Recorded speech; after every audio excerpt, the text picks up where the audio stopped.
غامدی۔ بسم اللہ الرحمن الرحیم، السلام علیکم ناظرین، پروگرام غامدی کے ایک نئے ایپیسوڈ کے ساتھ سلیم صافی حاضر خدمت ہے۔ ناظرین، جس طرح کہ آپ جانتے ہیں کہ بنیادی طور پر یہ جاوید احمد غامدی صاحب کا پروگرام ہے، اور اس میں جو کچھ وہ ارشاد فرماتے رہیں یا اب فرمائیں گے تو اس کے ساتھ میرا یا جیو ٹی وی کا متفق ہونا ضروری نہیں۔ جاوید احمد غامدی صاحب جس طرح دیگر دینی شخصیات کے ساتھ اختلاف کرتے ہیں، اسی طرح ان کی سوچ اور فکر سے بھی اختلاف کی گنجائش موجود ہے۔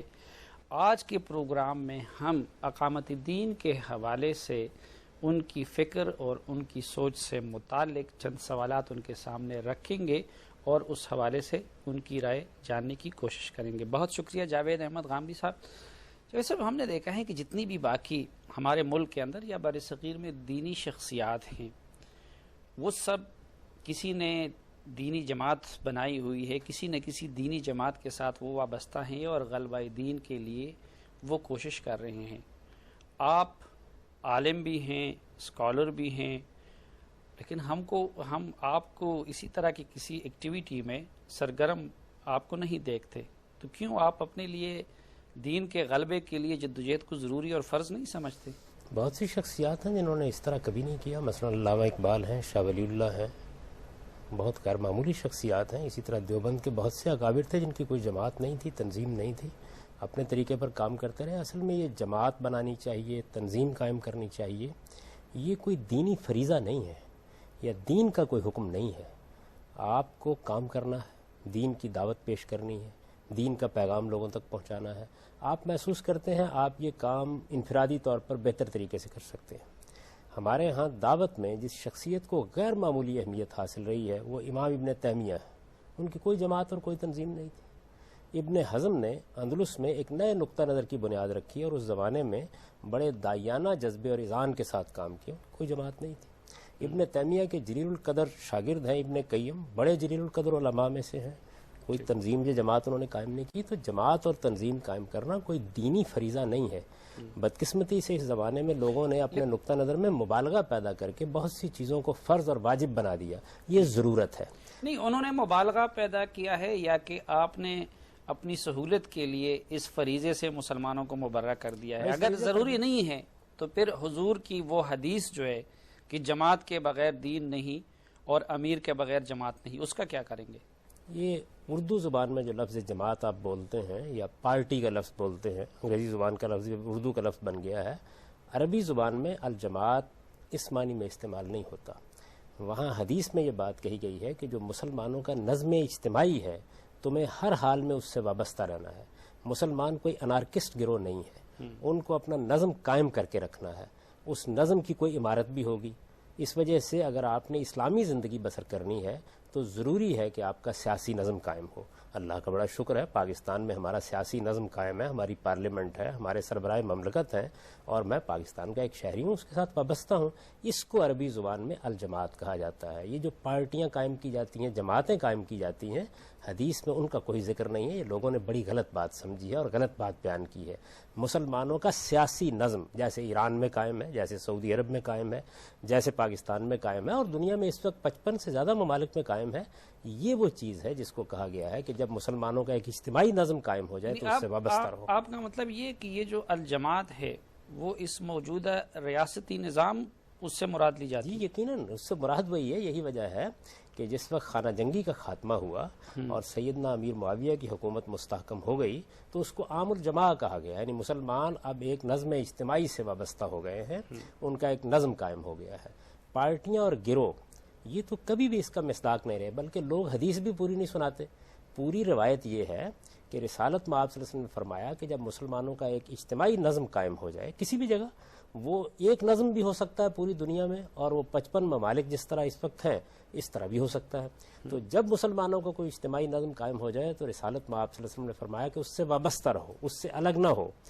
اب یہ دیکھیے کہ سوال کرنے والا یہ پوچھتا ہے کہ اگر مسلمانوں کا اجتماعی نظم بھی کسی وقت قائم نہ رہے اور ان کا کوئی امیر، کوئی ان کا امام، کوئی ان کا سربراہ مملکت بھی نہ ہو تو پھر کیا کہا جائے؟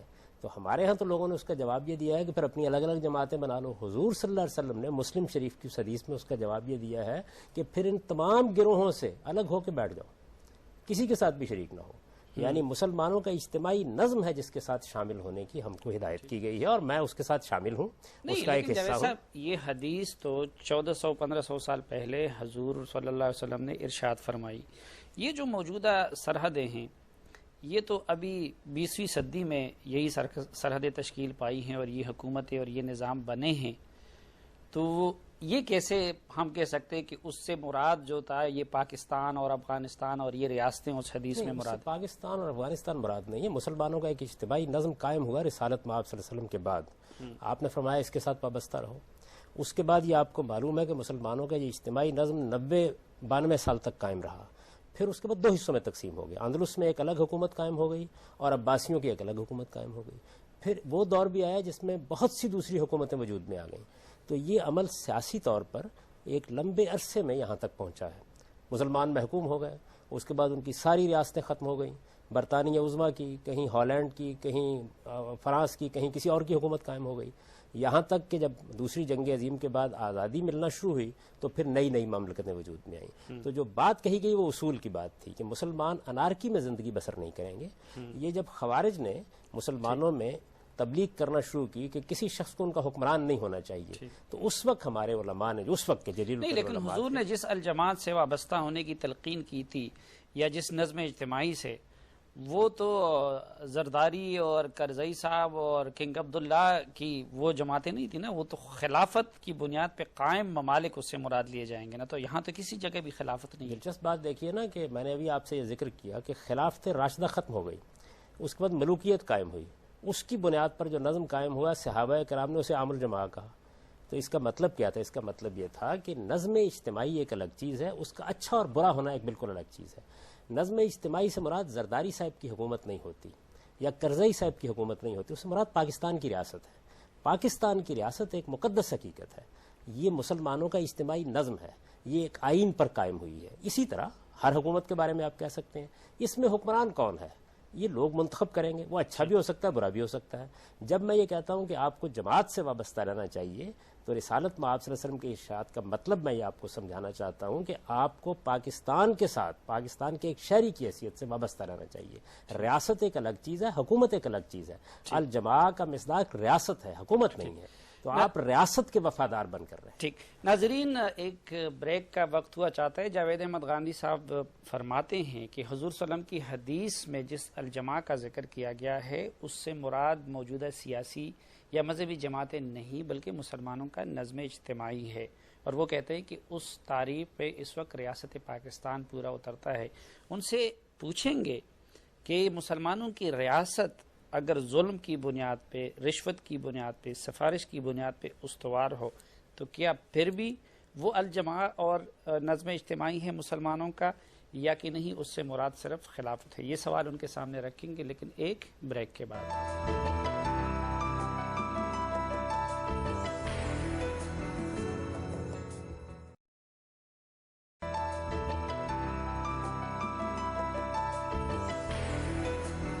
ویلکم بیک پروگرام غامدی میں۔ جاوید غامدی صاحب، آپ فرما رہے تھے وقفے سے پہلے کہ حدیث میں جس الجماعت کا ذکر کیا گیا ہے اس سے مسلمانوں کا نظم اجتماعی یا ریاست پاکستان مراد ہے۔ اب یہ ریاست اگر ظلم کی بنیاد پہ، کفر کی بنیاد پہ، رشوت اور سفارش کی بنیاد پہ قائم ہو یا چل رہی ہو تب بھی اس سے الجماعت مراد لیا جائے گا؟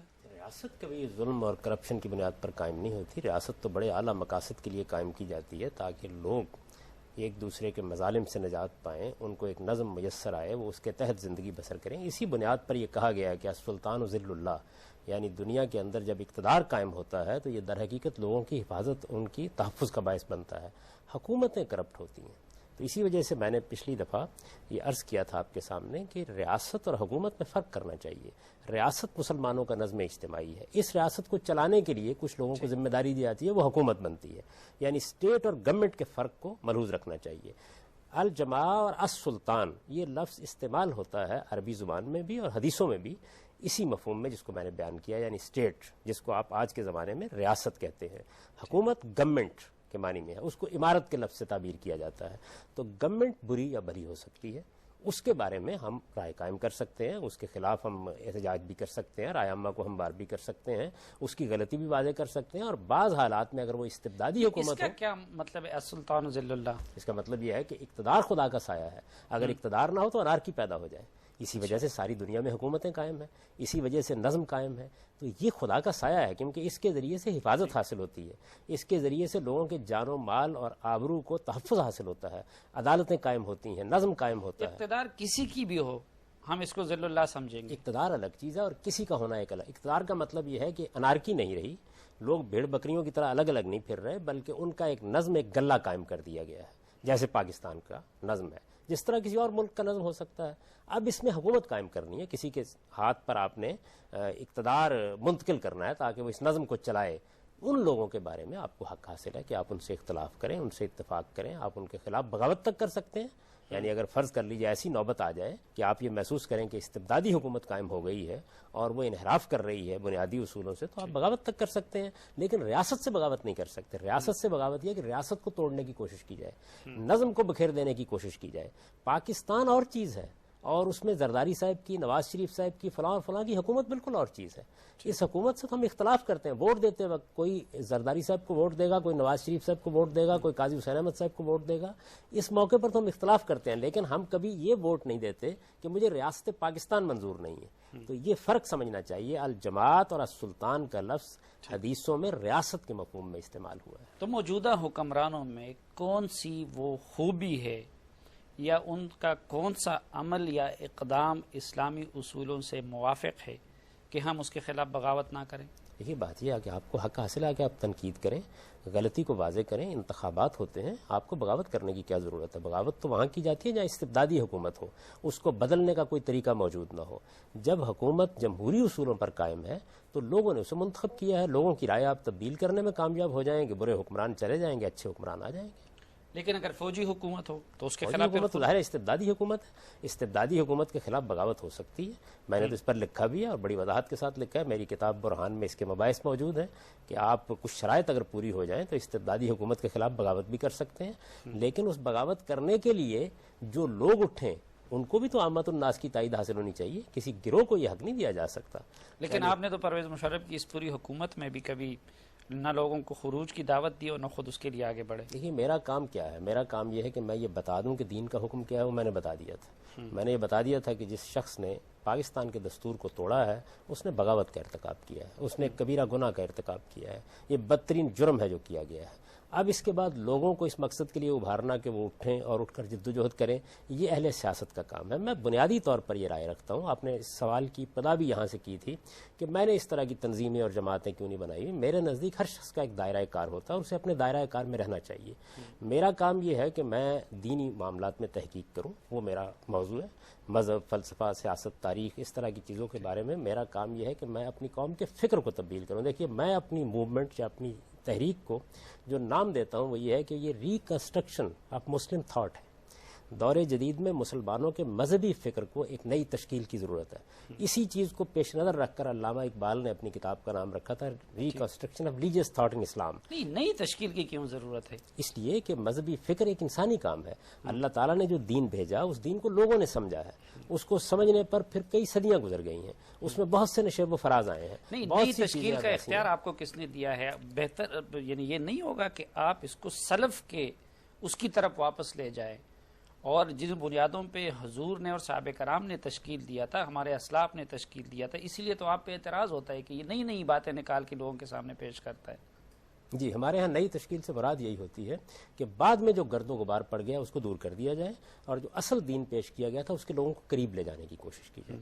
یعنی نئی تشکیل کا لفظ اصل میں جو درمیان میں ہوا ہے اس کے مقابل میں استعمال کیا جاتا ہے، اور اقبال نے بھی جب یہ لفظ استعمال کیا تھا ریکنسٹرکشن تو اس سے ان کی مراد یہی تھی، یعنی اس کو تشکیل جدید کیا دی جائے۔ نہیں، آپ پھر تشکیلی جدید کی بجائے وہ پہلے والے 14 سال پہلے والے اس کو بحال کرنے کا نام اس کو کیوں نہیں دیتے؟ دیکھیے تجدید کا لفظ استعمال کیا ہے بعض لوگوں نے، بعض نے تشکیل جدید کا لفظ استعمال کیا ہے۔ آپ کوئی بھی لفظ استعمال کر سکتے ہیں، لیکن مدعا اس سے یہ ہے کہ دین کے معاملے میں اگر کہیں غلطی ہو گئی ہے سمجھنے میں، فہم میں، انسانی کام ہے، میں بھی سمجھ رہا ہوں، آپ بھی سمجھ رہے ہیں، تو مسلسل اس پر غور کیا جاتا رہے. یعنی اللہ تعالیٰ نے جو دین دیا وہ تو ایک پاکیزہ سرچشمہ ہے.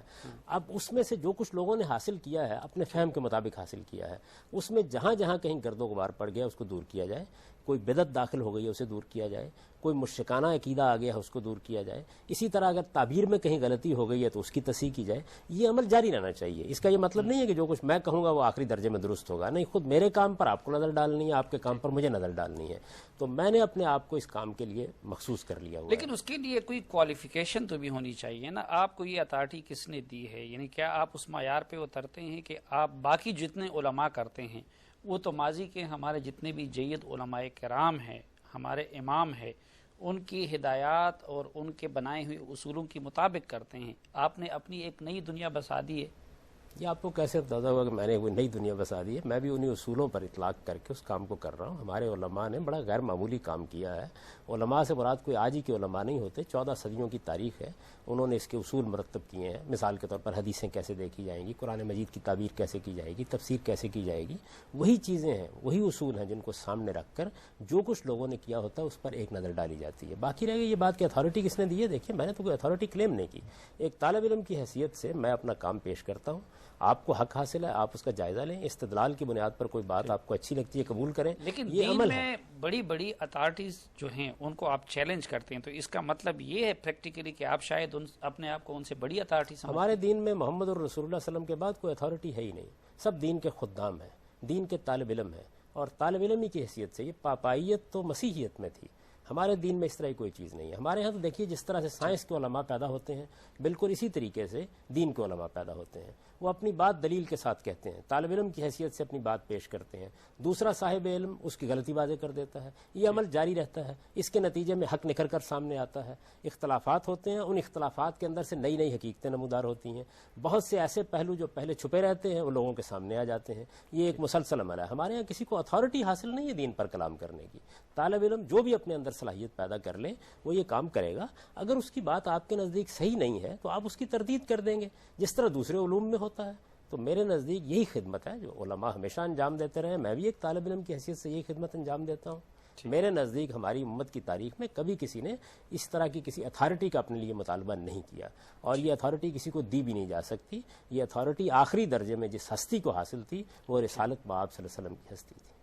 جی ناظرین, جاوید غامدی صاحب فرماتے ہیں کہ وہ اپنے آپ کو اتھارٹی نہیں سمجھتے لیکن خدمت کر رہے ہیں. ایک وقفے کے بعد ان سے پوچھیں گے کہ یہ ہر معاملے میں انہوں نے اپنے لیے آسان خدمت کا انتخاب کیوں کیا ہے. یہ سوال ان کے سامنے رکھیں گے لیکن ایک وقفے کے بعد.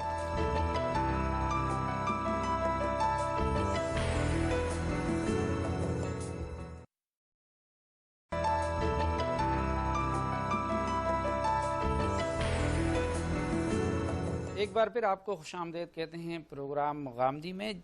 جاوید صاحب, ہم نے سنا ہے اور پڑھا ہے کہ جو ہمارے علماء کرام ہوتے تھے وہ عزیمت کے منصب پہ فائز ہوتے تھے, دوسروں کو فتویٰ رخصت کا اور آسانی کا دیتے تھے لیکن خود مشکل کام کیا کرتے تھے. ہم دیکھتے ہیں کہ آپ فرماتے ہیں کہ ٹھیک ہے جہاد فرض بھی ہے, جائز بھی ہے, اقدامی جہاد کی بھی اجازت ہیں, لیکن کہتے ہیں یہ میرا کام نہیں ہے, یہ ریاست کا کام ہے. ادھر آپ فرماتے ہیں کہ جماعت بنانا ضروری نہیں ہے, وہ نہیں ہے, الجماعت جو ہے مسلمانوں کی ریاست ہے. خروج کی بات آتی ہے تو آپ کہتے ہیں کہ ہاں استبدادی حکومت کے خلاف خروج کیا جا سکتا ہے لیکن میں نہیں کرتا کیونکہ میرا کام تو صرف دعوت ہے, اور اس حد تک آپ نے اپنے آپ کو محدود کیا ہوا ہے. یہ آپ اپنے لیے صرف آسان اور لائبریری میں بیٹھ کے یا اسٹوڈیو میں بیٹھ کے تبصرے کرنے کا اور دوسرے پہ تنقید کرنے کا کام اپنے لیے منتخب کیا ہے, اور جتنے بھی دین کے مشکل قربانی کے کام ہے, جہاد ہے, خروج ہے, وہ آپ دوسروں کے سپورٹ کرتے ہیں. امام ابو حنیفہ کیا کرتے تھے, امام شافعی کیا کرتے تھے, امام احمد بن حنبل کیا کرتے تھے, امام بخاری کیا کرتے تھے, امام ابن تیمیہ کیا کرتے تھے؟ حق کی شہادت دیتے تھے. صحیح بات, جیلوں میں بھی گئے, انہوں نے تو قربانیاں بھی دی. انہوں نے حق کی شہادت دی, یعنی کوئی جہاد کرنے کے لیے نہیں اٹھ کھڑا ہوا ان میں سے. امام ابو حنیفہ کب اس کے لیے اٹھے؟ آپ کو معلوم ہے کہ ان کے زمانے میں نفس زکیہ نے خروج کیا تھا. انہوں نے تائید کی, ان کی مدد بھی کی, ان کو کچھ نہ کچھ دعائیں بھی دیں, لیکن انہوں نے کہا میرا کام بالکل دوسرا ہے. میرا کام یہ ہے کہ میں دین کی تنقید کروں. تو ہماری تو بڑی غیر معمولی تاریخ ہے اس معاملے میں. ہر شخص کا اپنا ایک کام ہے, اسے وہی کام انجام دینا چاہیے. کیونکہ ہمارے ملک میں ایک جمہوری نظام قائم ہے. اس جمہوری نظام میں کسی خروج اور بغاوت کی ضرورت نہیں ہے. یہاں تو آپ بہت آسانی کے ساتھ سیاسی جماعتوں میں شامل ہو کر سیاسی جماعتیں بنا کر حکومت میں تبدیلی لانے کی جدوجہد کر سکتے ہیں. امام ابو حنیفہ نے تو خروج کرنے والوں کی حمایت کی نا. تو اس سے پہلے جو پرویز مشرف کی اتنے سال حکومت رہی اس میں بھی تو آپ نے کسی خروج کرنے والے کی یا ان کو چیلنج کرنے والی کسی گروہ کی آپ نے حمایت کی. کس نے خروج کیا تھا ان کے بارے میں؟ جو بڑی بڑی جو حکومت کرنے والی شخصیات تھیں وہ آپ کو معلوم ہے کہ وہ بہت دور دراز جا کر بیٹھ گئی تھیں. تو اگر فرض کر لیجئے کہ اس موقع کے اوپر مجھے ووٹ دینے کی ضرورت ہوتی کیونکہ یہاں خروج تو کوئی کر نہیں رہا تھا. طالبان نے کیا تھا نا خروج. دیکھیے طالبان نے خروج کب کیا اس کے خلاف؟ طالبان نے تو یہ کیا کہ اپنی ایک حکومت الگ سے قائم کر لی اور طالبان نے جو کچھ کیا اس کے نتیجے میں کیا پوری کی پوری قوم ان کی پشت پر آ گئی تھی. میرے نزدیک خروج کے کچھ شرائط ہیں. یعنی خروج اس وقت کیا جاتا ہے جب استبدادی حکومت قائم ہو, ووٹ اور رائے عامہ کو ہموار کر کے اس کو بدلنے کے مواقع ختم ہو جائیں, جو لوگ خروج کرنے کے لیے اٹھے انہیں عوام کی تائید حاصل ہو, اور پھر یہ کہ وہ ایسی لیڈرشپ فراہم کر سکتے ہوں جو قوم کی تقدیر بدل سکے. یہ کام نہیں ہوتا ہر آدمی کا کہ وہ اٹھ کر کھڑا ہو جائے اور کہا میں خروج کر رہا ہوں. خروج کے کچھ شرائط و حدود ہیں. ہمارے ملک میں ایک جمہوری عمل چل رہا ہے, اس کو کبھی کبھی روک دیا جاتا ہے, اس کے بعد قوم جدوجہد کرتی ہے. وکلاء نے جدوجہد کی, ہماری عدلیہ نے جدوجہد کی, قوم کے سیاسی رہنماؤں نے جدوجہد کی, اور آہستہ آہستہ ہم اس کو پٹڑی پر ڈالنے میں کامیاب ہو گئے. آپ خود بھی فرماتے ہیں کہ اسلام انارکی نہیں چاہتا, تو یہ اگر ایک بندہ ادھر الگ کام کرے دوسرا ادھر الگ کام کرے, ایک کی الگ رائے ہو دوسرے کی الگ, تو انارکی تو اس سے پہلے گی نا. سیاسی اور مذہبی جماعتیں تو لوگوں کو منظم کرتی ہے, ایک پلیٹ فارم پہ لاتی ہے, ان کے اختلافات کو مٹاتی ہے. تو یہ الگ الگ کام کی نصیحت کرنا اور جماعت نہ بنانا, یہ خود آپ معاملے کو اس انارکی کی طرف نہیں لے جا رہے. کام کی نوعیت میں بہت فرق ہے. آپ علمی کام کر رہے ہیں, آپ تحقیق کا کام کر رہے ہیں, آپ دعوت کا کام کر رہے ہیں, اس کے لیے اس میں سے کسی چیز کی ضرورت نہیں ہوتی. لیکن اگر فرض کر لیجئے کہ آپ کوئی سیاسی جدوجہد کر رہے ہیں تو ضرور جماعتیں بنائیے. یعنی میں کوئی تنظیم قائم کرنے یا جماعت بنانے کا مخالف نہیں ہوں. کس مقصد کے لیے؟ جس چیز سے میں اختلاف کر رہا ہوں وہ یہ ہے کہ یہ کوئی دین کا حکم نہیں ہے کہ آپ کو ہر حال میں ایک جماعت قائم کرنی ہے, ایک تنظیم قائم کرنی ہے. اس کا تعلق حالات سے ہے. حالات اگر تقاضا کر رہے ہیں, آپ کے کام کی نوعیت تقاضا کر رہی ہے. مثال کے طور پر میں نے ایک ادارہ بنا دیا, میرے خیال میں میرے کام کی نوعیت یہی تقاضا کرتی تھی کہ اس کو ایک ادارے کی صورت دے دی جائے. ایک دوسرا آدمی کہتا ہے کہ مجھے سیاسی جدوجہد کرنی ہے, وہ اس مقصد کے لیے ایک جماعت بناتا ہے, بہت اچھی بات ہے. میں بھی اگر آج فیصلہ کر لوں گا کہ مجھے سیاسی جدوجہد کرنی ہے تو میں بھی کسی جماعت میں شامل ہو جاؤں گا یا کوئی جماعت بناؤں گا. جب میں نے طے کر لیا کہ مجھے اپنے آپ کو علمی کام تک محدود رکھنا ہے اور دین جو کچھ میں نے سمجھا ہے اس کو آخری درجے میں سمجھنے کی کوشش کرنی ہے, اسے لوگوں تک پہنچانا ہے, اس کے لیے میں کیا قربانی دے رہا ہوں, کیا ایثار کر رہا ہوں, کن خطرات کا مقابلہ کر رہا ہوں, یہ داستان سرائی کرنا مجھے زیب نہیں دیتا. نہ میں کبھی اس طرح کی باتیں بیان کرتا ہوں, اس کو الگ رکھ لیجئے. عزیمت کے فیصلے اور رخصت کے فیصلے خدا کی عدالت میں ہو جائیں گے, کس نے کیا کیا اور کون سا طریقہ اختیار کیا. اصل میں جو اصول ہے اس کو سمجھنا چاہیے, اور وہ اصول یہ ہے کہ یہ کام ہے جو تقاضا کرتا ہے. علامہ اقبال کے کام نے اگر یہ تقاضا نہیں کیا کہ وہ کوئی مذہبی جماعت اس طرح کی بنائے تو کوئی فرق نہیں پڑا. انہوں نے اپنا فکر پیش کیا, لوگوں کو متاثر کیا, ہزاروں انسانوں نے بلکہ لاکھوں کروڑوں انسانوں نے ان سے انسپریشن حاصل کی. ابن تیمیہ نے اگر اپنے زمانے میں یہ محسوس کیا کہ انہیں کوئی نظم اجتماعی قائم کرنے کی کوشش نہیں کرنی ہے تو اس سے کوئی فرق واقع نہیں ہوا. ہماری ایک بڑی غیر معمولی علمی تاریخ ہے. شاہ ولی اللہ نے یہ کام اسی طریقے سے کیا. تو میرے نزدیک یہ جو آج کل کے زمانے میں رواج بن گیا ہے کہ ہر آدمی اٹھ کے یہ کہتا ہے کہ مجھے لازماً سیاست کرنی ہے, سوچ کے بھی خلاف چل رہے ہیں. یہ علامہ اقبال بھی انسان تھے, پیغمبر نہیں تھے. اقبال کہتا ہے بے خطر کود پڑا آتش نمرود میں عشق, عقل ہے محو تماشائے لبے بام ابھی. آپ کہتے ہیں نہیں جہاد کے لیے پہلے یہ لوازمات ضروری ہیں, طاقت کا توازن ضروری ہے, فلاں ہونا چاہیے. تو اس حوالے سے تو آپ ان کی بھی دیکھیے فیصلہ تو ہمیشہ علم و عقل کی روشنی میں کیا جائے گا, اس پر عمل جذبے کے ساتھ ہوگا. میں جو تنقید کر رہا ہوں آپ کے فیصلوں پر کر رہا ہوں, آپ کے اور آپ کے ممدوحین کے فیصلوں پر. یعنی وہ جو رائے قائم کر رہے ہیں وہ علمی لحاظ سے بھی غلط ہے, وہ سیاسی لحاظ سے بھی غلط ہے, وہ سماجی نقطہ نظر سے بھی غلط ہے, وہ دینی لحاظ سے بھی غلط ہے. جب آپ فیصلہ کرتے ہیں, مسلمانوں کی بدقسمتی یہ ہے کہ صحیح طریقہ یہ تھا کہ آپ فیصلہ علم و عقل کی روشنی میں کریں. عمل کرتے وقت جذبے اور عشق سے کام لیں. ہم الٹ کر دیتے ہیں, ہم فیصلے بھی جذبے اور عشق کے ساتھ کرتے ہیں اور عمل بھی اسی طریقے سے کرتے ہیں. اچھا جاوید صاحب, دین تو آپ سمجھ رہے ہیں اور سمجھا رہے ہیں, لیکن جو اقامت دین کا فریضہ ہے اس سے آپ غافل کیوں ہیں؟ دیکھیے پہلے تو اس لفظ کے لیے یہ فریضہ کا جو لفظ بولا جاتا ہے یہ میری کبھی سمجھ میں نہیں آ سکا. اس امت کی تاریخ میں کبھی کسی نے فریضہ یا اقامت دین یہ تعبیر اختیار نہیں کی. خالی ہے اس امت کی تاریخ. دور جدید میں لوگوں نے یہ تعبیر اختیار کی. نہیں, دور جدید میں نہیں. سید ابوالعلا مودودی جیسی شخصیت نے اپنی پوری جماعت کی بنیاد اس تصور پہ رکھ دیا اور قرآنی آیت سے انہوں نے اس سوچ کو یا اس فکر کو یا اس فلسفے کو لیا ہے؟ اور کیا قرآن کی روح سے دین کی غلبی کے لیے جدوجہد ہر مسلمان کا فرض نہیں ہے؟ مولانا سید اللہ صاحب مودودی دور جدیدی کے بڑے علماء میں سے ہیں. انہوں نے ہی اس اصطلاح کو استعمال کیا سب سے پہلے، اور پھر بہت سے لوگوں نے اس کو اختیار کر لیا. یہ اصطلاح قرآن مجید میں اس مفہوم میں ہرگز استعمال نہیں. اس کا مطلب یہ ہے کہ آپ دین پر پوری طرح قائم ہو جائیں، دین کو پوری طرح اختیار کر لیں. سورہ شورا کی آیت ہے، اس میں یہ بیان کیا گیا ہے کہ شرع لکم من الدین ما وصى به نوح والذی اوحینا الیک وما وصینا به ابراہیم وموسیٰ وعیسیٰ ان اقیموا الدین ولا تتفرقوا فیہ، کہ یہ دین ہم نے وہی دین ہے جو تمام پیغمبروں کو دیا تھا، آپ پر بھی وہی کر دیا ہے. اس کے بارے میں ہدایت کیا ہے؟ اس پر پوری طرح قائم ہو کر رہیں. جیسے کہا جاتا ہے نا کہ آپ نماز کا اہتمام کریں، بالکل اسی طرح دین کا اہتمام کریں. تو دین میں جو احکام بھی ہوں گے، اگر وہ آپ کی انفرادی زندگی سے متعلق ہیں ان پر پوری طرح عمل کرنا، اور اگر وہ آپ کی اجتماعی زندگی سے متعلق ہے تو ان پر پوری طرح عمل کرنا. یہ ہے اقامت دین. اقامت دین کا مطلب یہ نہیں ہے کہ دین میں بہت سے احکام دیے گئے ہیں اور اس کے ساتھ ایک حکم یہ بھی دیا گیا ہے کہ اسے دنیا میں نافذ کرنے کی کوشش کرو، اس کے معنی نہیں ہے. اچھا ناظرین، غامدی صاحب فرماتے ہیں کہ اقامت دین کا مطلب یہ ہے کہ اپنی زندگی میں یا اجتماعی زندگی میں دین پہ قائم رہو. ان سے یہ سوال ان کے سامنے رکھیں گے کہ کیا ملک میں یا سوسائٹی میں اسلامی نظام کو نافذ کیے بغیر اور دین کو غالب کیے بغیر کیا دین پہ مکمل قائم رہا جا سکتا ہے یا نہیں؟ اس سوال کا جواب ان سے لیں گے، لیکن ایک وقفے کے بعد.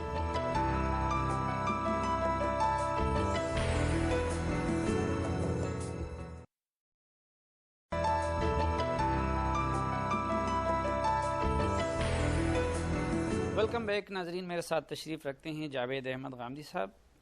جاوید صاحب، تو آپ یعنی یہ نہیں سمجھتے کہ دین کے غلبے کے لیے جدوجہد یا اس کے غلبے کے لیے کوشش اور اجتماعی کوشش، اس کو آپ ہر مسلمان کا فرض نہیں سمجھتے؟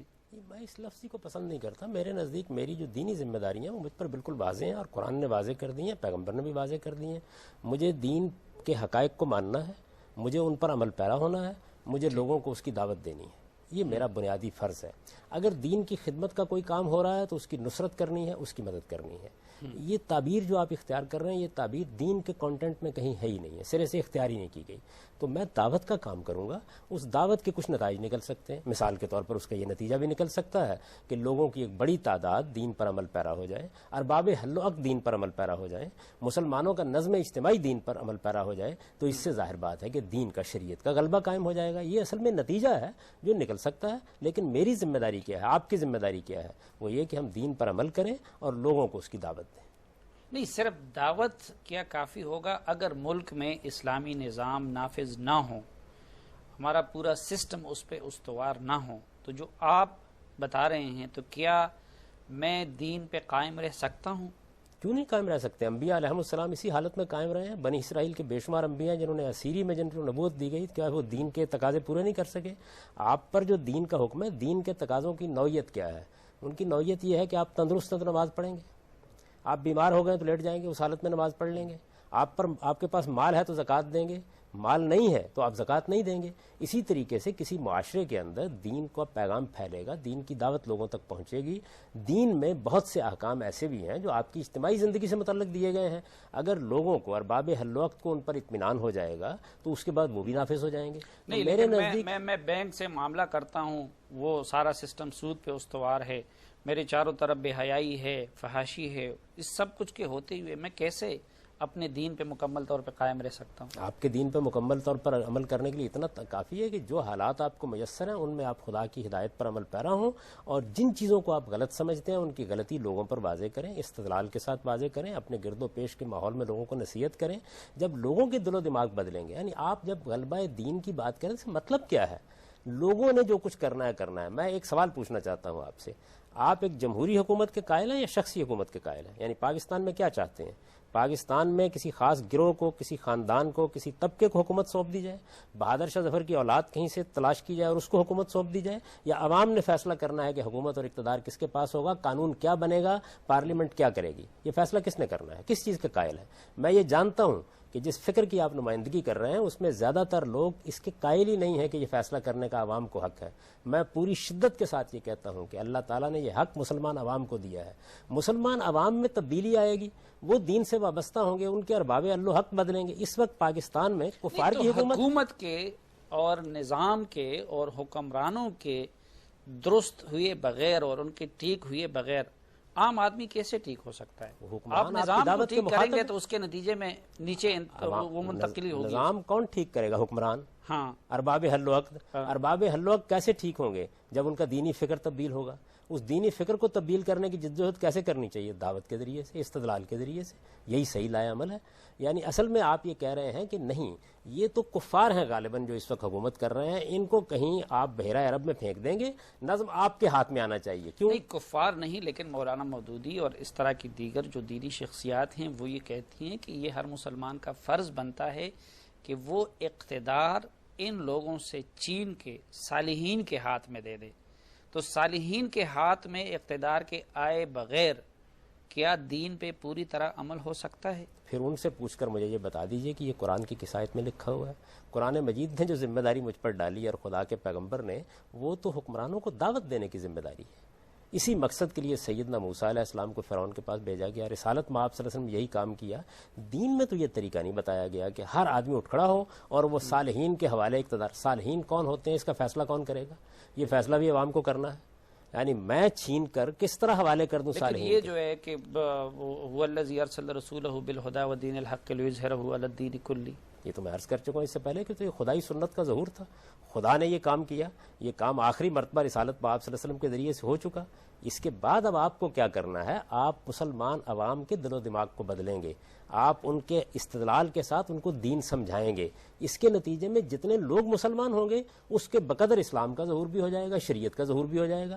یہی فطری طریقہ ہے. یہ دیکھیے نا ذرا, اس چیز کا جائزہ لیں. آپ کے یہ جملہ کیا کہہ رہا ہے کہ صالحین کے ہاتھ میں, اس کا مطلب ہے صالحین کوئی ایک گروہ ہے جو کہیں پایا جاتا ہے, اس کا فیصلہ کون کرے گا کہ یہ صالحین ہے اور یہ غیر صالحین ہے؟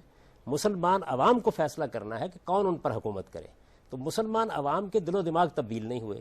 اب اس کے بعد مجھے یہ بتا دیجئے کہ صالحین کہیں آسمان سے آئیں گے اور خدا ان کو تخت پر بٹھا دے گا؟ تو وہی ہے نا, مسلمان عوام کے ذہن, جب آپ کا تعلیمی نظام یہی ہو, آپ کا سیاسی نظام یہی ہو, آپ کا معاشی نظام یہی ہو, آپ کے ملک میں یہ جاگیرداری سسٹم ہو جس میں صرف ایک خاص طبقے کے لوگ جو ہے وہ اقتدار تک جا سکتے ہوں, تو اس میں کیا عوام جو ہے وہ ان کا ذہن ٹھیک ہو سکتا ہے, ان کی تربیت ہو سکتی ہے, وہ آزادانہ رائے دے سکتے ہیں؟ کوئی نظام قائم نہیں رہ سکتا اگر عوام اس کو قائم نہ رکھنے میں مصر ہوں. اس وقت پاکستان میں اگر آپ دیکھیں, اپنی قوم کو تو ہم بہت اچھی طرح جانتے ہیں, اس کے عوام کی دینی تربیت کا کیا حال ہے, ان کے دینی فہم کا کیا حال ہے, وہ قرآن مجید سے کتنے وابستہ ہیں, ان میں سے کتنے لوگ ہیں جنہوں نے سمجھ کر اللہ کی کتاب کو پڑھا ہے, ان کی تعلیم تربیت کا ہم نے کیا اہتمام کیا ہے.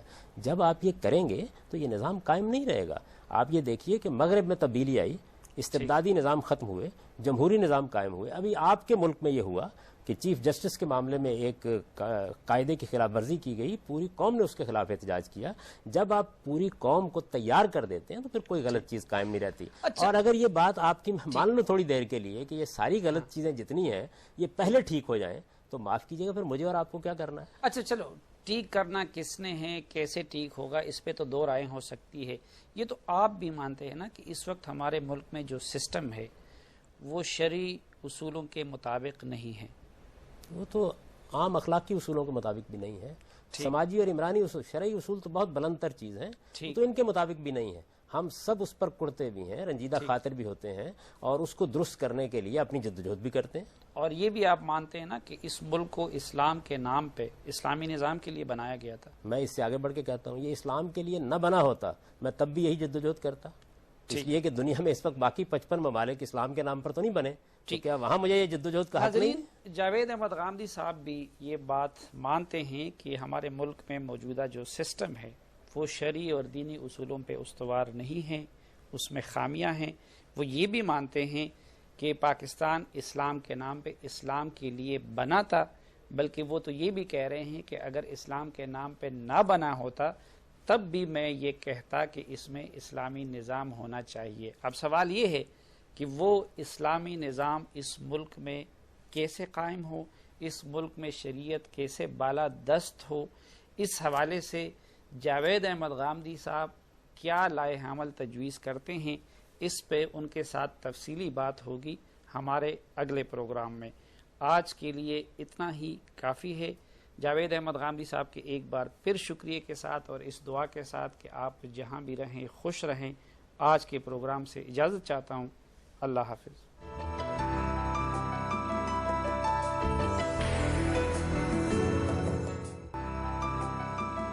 غامدی۔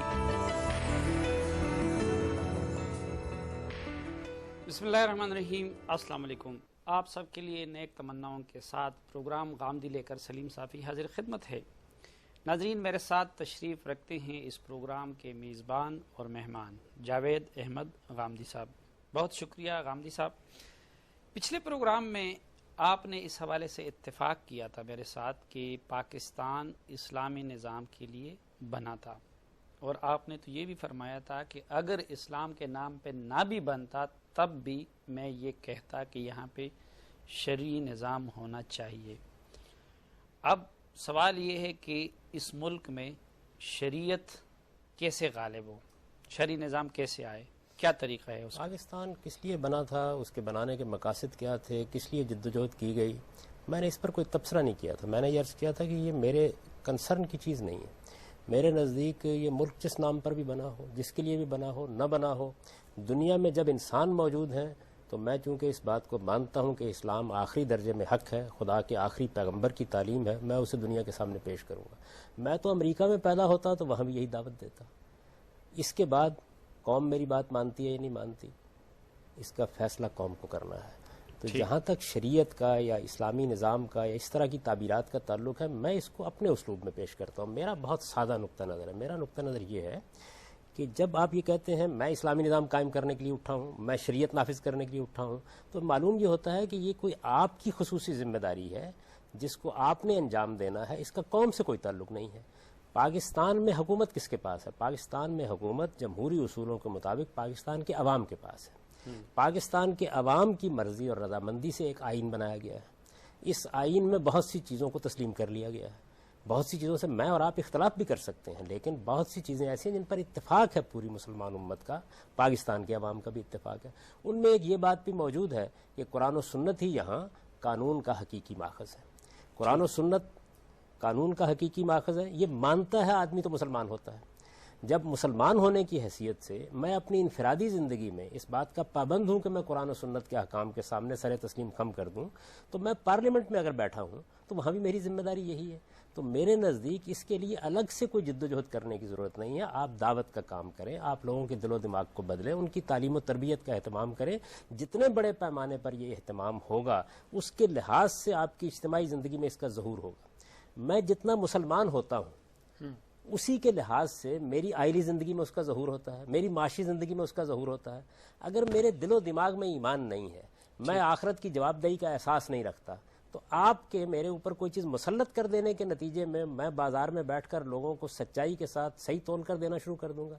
میرے اندر تبدیلی آنی چاہیے۔ اسلام اصل میں اس داخلی تبدیلی کا نام ہے۔ نہیں تو پھر جو لوگ یہ کہتے ہیں کہ اقامت دین کے لیے جدوجہد ہر مسلمان پہ فرض ہے اور قرآن سے بھی وہ اس کی دلیل دیتے ہیں، تو آپ اس پہ کیوں اعتراض کرتے ہیں؟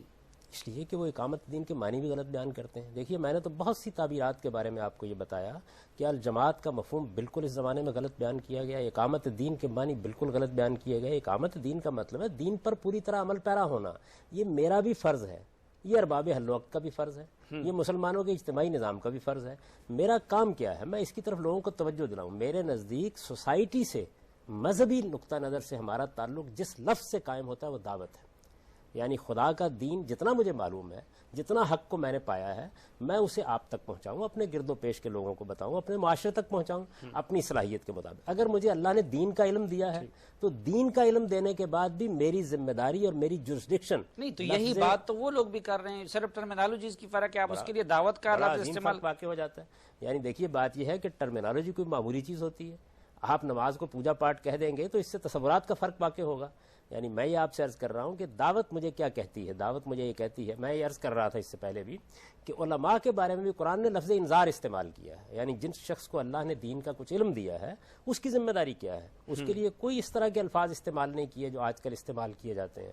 جو لفظ استعمال کیا وہ انذار, لوگوں کو خبردار کرو. تو میرا کام یہ ہے کہ میں لوگوں کو خبردار کروں. ایک عام آدمی کی حیثیت سے آپ کا فرض یہ ہے کہ آپ اپنے گرد و پیش کے ماحول میں لوگوں کو صحیح بات کی دعوت دیں. اگر اس مقصد کے لیے کوئی منظم جدوجہد کرنے کی ضرورت ہے ضرور کریں, دین اس سے روکتا نہیں. اگر آپ یہ سمجھتے ہیں کہ آپ کو اللہ تعالیٰ نے یہ ذوق دیا ہے کہ آپ سیاسی جدوجہد کر سکتے ہیں, تو پاکستان میں جمہوری نظام قائم ہے, سیاسی جدوجہد کیجیے, یہ بھی کوئی ممنوع نہیں. سیاسی جماعتیں بنائیے. اصل میں بات یہ ہے کہ جو چیزیں جائز ہیں ان کو جب آپ فرض قرار دیں گے تو میں کہوں گا آپ غلط تعبیر کر رہے ہیں. اسی طرح دین میں اگر کوئی اصطلاح استعمال کی گئی ہے جیسے اقامت دین کی اصطلاح یعنی آپ یہ نہیں کہتے کہ جماعت بنانا اسلامی نظام کے غلبے کے لیے وہ ناجائز ہے؟ کسی مقصد کے لیے بھی جماعت بنانا ناجائز نہیں ہے, لیکن جب آپ کہیں گے کہ فرض ہے فلاں چیز, تو فرض تو اصل میں میرے اور آپ کے کہنے سے کوئی چیز نہیں ہوتی, وہ خدا کے پیغمبر کے کہنے سے فرض نہیں. تو جاوید صاحب ہمارا دین تو مجموعی طور پہ وہ جماعت سازی کا اور تنظیم کا درس دیتا ہے. یعنی نماز انفرادی طور پہ بھی پڑھی جا سکتی تھی, لیکن اسی لیے اس اجتماعیت کا درس دینے کے لیے اس کو جماعت کی شکل میں فرض کیا. ہر جگہ یہ بات بتا دی ہے. وہ نماز کے لیے کہتا ہے جماعت کی پابندی کرو, وہ ریاست اور مسلمانوں کے نظم کے لیے کہتا ہے کہ ایک پورا نظم قائم کر کے رہو. تو اس کے حکم کو اس کی جگہ رکھنا چاہیے. جب آپ جماعتیں اور تنظیمیں قائم کرتے ہیں تو یہ اصل میں موجودہ تمدنی تقاضا ہے. موجودہ زمانے میں مثال کے طور پر جن ملکوں میں, مسلمان ملکوں میں بادشاہتیں قائم ہیں, ان میں بھی اسلامی تحریکیں کام کر رہی ہیں, وہاں جماعت بنا کے کام کر رہی ہیں. یہ کوئی ایسا فریضہ تھا تو پھر تو اس کے لیے جان دے دینی چاہیے تھی, ضرور جماعت بنانی چاہیے تھی. جماعت بنانا, تنظیم قائم کرنا, ادارہ بنانا, یہ اصل میں ایک تمدنی ضرورت ہے. آپ کے کام کی ضرورت ہے, ضرور بنائیں, کوئی ممنوع چیز نہیں, لیکن اس کو دینی فریضہ نہ بنائیں. دینی فریضہ کیا ہے وہ میں نے اس سے پہلے واضح کر دیا کہ جہاں مسلمانوں کا نظم اجتماعی قائم ہوگا آپ اس سے وابستہ ہو کر رہیں, آپ انارکسٹ نہ ہوں, آپ سوسائٹی کو اختلال اور انتشار کا شکار نہ کریں, آپ اس نظم کا حصہ بن کر اس کی اصلاح کی جدوجہد کریں. یہ اسلام کا تقاضا ہے. اس مقصد کے لیے ہمیں دعوت دینی ہے, پیغام پہنچانا ہے. اس کے نتیجے میں لوگ بدلیں گے, جتنے لوگ بدلیں گے اسی کے لحاظ سے اسلام کا ظہور, شریعت کا ظہور ان کے اجتماعی نظام میں بھی ہوگا. معاف کیجیے گا, قوم سے زیادہ صالح حکومت قائم کرنا یہ دیوانے کا خواب ہے, کبھی نہیں ہوتی. ناظرین, جاوید احمد غامدی صاحب فرماتے ہیں کہ دعوت ہی پہ اکتفا ہونی چاہیے, جو میں سمجھ رہا ہوں. لیکن سوال یہ ہے کہ کیا صرف دعوت سے شرعی نظام نافذ ہو سکتا ہے, اور اگر اس دعوت کی راہ میں کچھ لوگ رکاوٹ بنتے ہیں تو ان کے ساتھ پھر کیا معاملہ کیا جائے؟ یہ سوال ان کے سامنے رکھیں گے ایک وقفے کے بعد.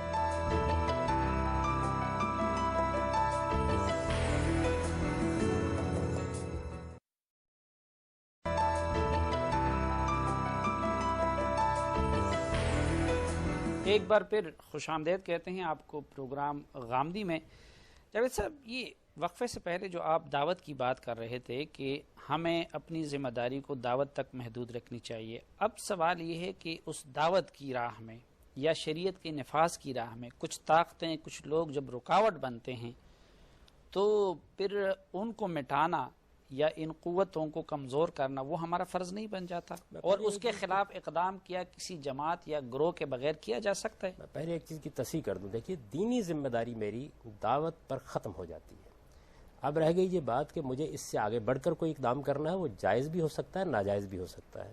یعنی میں نے یہ نہیں کہا کہ دعوت سے آگے بڑھنے کا آپ کو حق نہیں ہے. میں یہ کہتا ہوں دین کے نام پر اس سے آگے نہ بڑھیے. دین تو آپ کو صرف یہ ذمہ داری دیتا ہے کہ آپ پیغام پہنچائیں, اپنی جان ہتھیلی پر رکھ کر پہنچائیں, حق کہیں, صحیح بات بیان کریں, جابر سلطان کے سامنے بھی کہیں اور طالبان کے سامنے بھی کہیں, صحیح حق لوگوں کے سامنے بیان کر دیں, آخری درجے میں بیان کر دیں, اتمام حجت کے درجے میں بیان کر دیں. یہ آپ کی دینی ذمہ داری ہے, وہ یہاں ختم ہو جاتی ہے. اب اس کے بعد حالات کیا تقاضا کرتے ہیں, اس میں آپ کوئی تنظیم قائم کرتے ہیں, جماعت قائم کرتے ہیں, یہ سر تسر تمدنی معاملہ ہے. پاکستان کے حالات میں ایک جمہوری نظام قائم ہے. اس جمہوری نظام میں کوئی شخص یہ سمجھتا ہے کہ اس کو ایک سیاسی جماعت قائم کرنی ہے, ضرور قائم کرے. جب وہ کہے گا سیاسی جماعت قائم کرنا دینی فریضہ ہے تو میں اعتراض کروں گا. وہ یہ کہتا ہے کہ میں یہ چاہتا ہوں کہ لوگوں نہیں. تو جاوید صاحب, کیا دین جو ہے وہ سیاسی نظام کی اصلاح پہ زور نہیں دیتا؟ سیاسی نظام کی اصلاح ایک عالم کیسے کرے گا؟ خبردار کر کے، اس کی غلطی واضح کر کے، حکمرانوں کو توجہ دلا کے، اس کی ذمہ داری ختم ہو گئی۔ نہیں تو کیا اس سیاسی عمل کا حصہ بنے بغیر اور سیاسی جماعت بنائے بغیر آپ سیاسی نظام کی اصلاح کر سکتے ہیں؟ یقیناً، بلکہ زیادہ بہتر طریقے سے کر سکتے ہیں، کی ہے لوگوں نے۔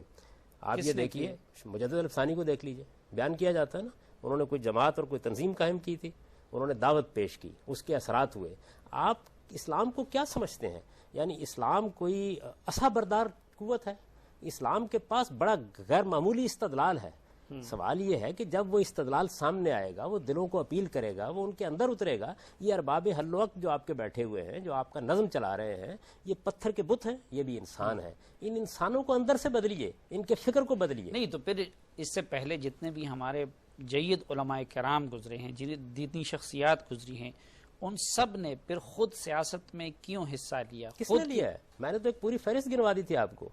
شافعی نے لیا، ابو حنیفہ نے لیا، مالک نے لیا، اللہ ان پر اپنی رحمت نازل کرے، شاطبی نے لیا، ابن حزم نے لیا، ابن قیم نے لیا، ابن تیمیہ نے لیا۔ کس نے لیا؟ شاہ ولی اللہ نے لیا۔ انہوں نے دعوت تک اپنے آپ کو لیکن محدود اس رکھا۔ سے سب سے بڑی قابل اقتداء ہستی تو حضرت محمد صلی اللہ علیہ وسلم ہے، دنیا کے سب سے بڑے عالم، لیکن انہوں نے خود سیاست بھی کی اور مسلمانوں کی سیاسی قیادت بھی کی، اور اس کے بعد ظاہری بات ہے کسی کا علم صحابہ کرام کے علم کے برابر نہیں ہو سکتا۔ تو ہمارے جتنے بھی یہ خلفائے راشدین تھے، وہ علم کے دروازے کسی کو کہا گیا، کسی کو باب العلم کہا گیا، علم میں وہ کمال تک پہنچے ہوئے تھے، وہ عالم تھے، ان سب نے سیاست کی اور مسلمانوں کی سیاسی رہنمائی کی۔ رسالت میں آپ صلی اللہ علیہ وسلم نے کبھی کوئی سیاست نہیں کی، آپ نے دعوت پیش کی، اس دعوت کے نتیجے میں اقتدار آپ کے پاس آ گیا۔ یہ دو الگ الگ چیزیں ہیں۔ تو وہ سیاست نہیں ہے۔ اقتدار آپ کل مجھے دے دیتے ہیں، میری ذمہ داری ہے کہ میں اسے دین اور شریعت کے مطابق چلاؤں۔ میرا کام کیا ہے، میری ذمہ داری کیا ہے؟ خدا کے پیغمبر نے دعوت پیش کی، ارباب حل وقت نے، خاص طور پر یثرب کے ارباب حل وقت نے، جو اوس اور خزرج کے قبائل تھے، ان کے جتنے رؤسا تھے، اللہ تعالیٰ نے انہیں توفیق دی، انہوں نے اسلام قبول کر لیا۔ اس کے نتیجے میں اقتدار آپ کو منتقل ہو گیا۔ جب اقتدار کسی پیغمبر کو منتقل ہو جاتا ہے، یا کسی صالح انسان کو منتقل ہو جاتا ہے، یا کسی عالم کو منتقل ہو جاتا ہے، تو اسے اسلامی شریعت کے اصولوں کے مطابق چلائے گا۔ پیغمبروں نے کبھی اس مقصد کو سامنے رکھ کے جدوجہد نہیں کی۔ ان کی جدوجہد کا مقصود کیا ہوتا ہے؟ دعوت، دعوت اور دعوت۔ وہ تو مبعوث اس لیے ہوتے ہیں، مبشرین و منذرین۔ قرآن لیکن مجید اس ہر کو بیان کرتا پیغمبر نے آ کے سب سے پہلے وقت کے حکمران کو چیلنج کیا۔ چیلنج کیا کا لفظ کیوں استعمال کرتے ہیں؟ دعوت دی۔ قرآن مجید نے تو یہ لفظ استعمال نہیں کیا۔ یعنی اس کے لیے عربی زبان میں جو الفاظ استعمال ہوتے ہیں، قرآن میں کہیں پھر استعمال آپ یہ کیوں فرماتے قرآن ہیں کے کہ انہوں الفاظ نے کیا ہیں؟ سیاست نہیں کی؟ قرآن کے الفاظ یہ ہیں، تذکیر کرو، نصیحت کرو۔ یہی سیاست ہوتی ہے نا، کہ آپ حکمرانوں کو درست کرتے ہیں یا ان کو ہٹا کے ان کی جگہ صالح لوگوں کو بٹھاتے ہیں۔ دیکھیے، ان کی جگہ سارے لوگوں کو بٹھاتے ہیں، یہ تو دور جدید کی تعبیر ہے۔ ان کی اصلاح کرتے ہیں، جس کو قرآن کہتا ہے کہ فرعون کو جاؤ تذکیر کرو، نصیحت کرو۔ تذکیر کرنا، نصیحت کرنا، صحیح بات کہنا۔ میں یہ آپ کے ساتھ جو وقت صرف کر رہا ہوں، بیٹھ کر کس لیے کر رہا ہوں؟ یعنی اسے کیا مقصود ہے؟ اطمینان کے ساتھ گھر میں کیوں نہیں بیٹھا ہوا؟ قلم اٹھایا ہوا ہے، کیوں اٹھایا ہوا ہے؟ بے شمار خطرات کا مقابلہ کر رہا ہوں، کیوں کر رہا ہوں؟ اس لیے کہ دین کی صحیح بات لوگوں تک پہنچا دی جائے۔ دین کی صحیح بات کے مخاطب حکمران بھی ہیں، دین کی صحیح بات کے مخاطب۔ میری آپ کتاب پڑھیے جو اسلام پر میں نے لکھی ہے، میزان۔ 17 سال میں نے اس کے مختلف حقائق کی تحقیق میں لگایا اور اس کتاب کو لکھا۔ اس میں جس طریقے سے ایمانیات کا باب ہے، اسی طرح قانون سیاست کا باب بھی ہے، قانون معیشت کا باب بھی ہے۔ تو دین کے احکام کی وضاحت کر دینا، تشریح کر دینا، اس کی دعوت دینا، لوگوں کے دل و دماغ کو بدلنا، یہ انبیاء کا کام ہے۔ اس کے بعد صحابہ کرام کو جن انبیاء کو موقع ملا تو انہوں نے تو ان حکمرانوں کو، یعنی ابو جہل اور ابو سفیان کی جگہ حضور تو بیٹھ بھی گئے نا، انہوں نے حضور نے ابو جہل اور ابو سفیان کے مقابلے میں ایک تحریک برپا کر کے ان کو اقتدار سے معزول کیا تھا۔ یہ کام آپ نے کرنا ہوتا تو مدینہ میں مکہ میں خروج کر دیا ہوتا۔ دعوت دیتے رہے، پیغام پہنچاتے رہے، آپ نے تو ان سے کہا بدل جاؤ۔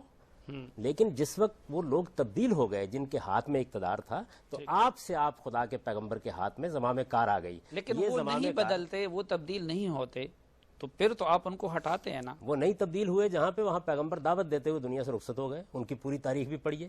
سیدنا مسیح علیہ السلام نے جن لوگوں کو دعوت دی وہ نہیں تبدیل ہوئے، دنیا سے رخصت ہو گئے۔ یحییٰ علیہ السلام نے جن لوگوں کو دعوت دی نہیں تبدیل ہوئے، رخصت ہو گئے۔ سیموئیل نبی نے، یسیع نبی نے، یرمیہ نبی نے جن کو دعوت دی نہیں تبدیل ہوئے۔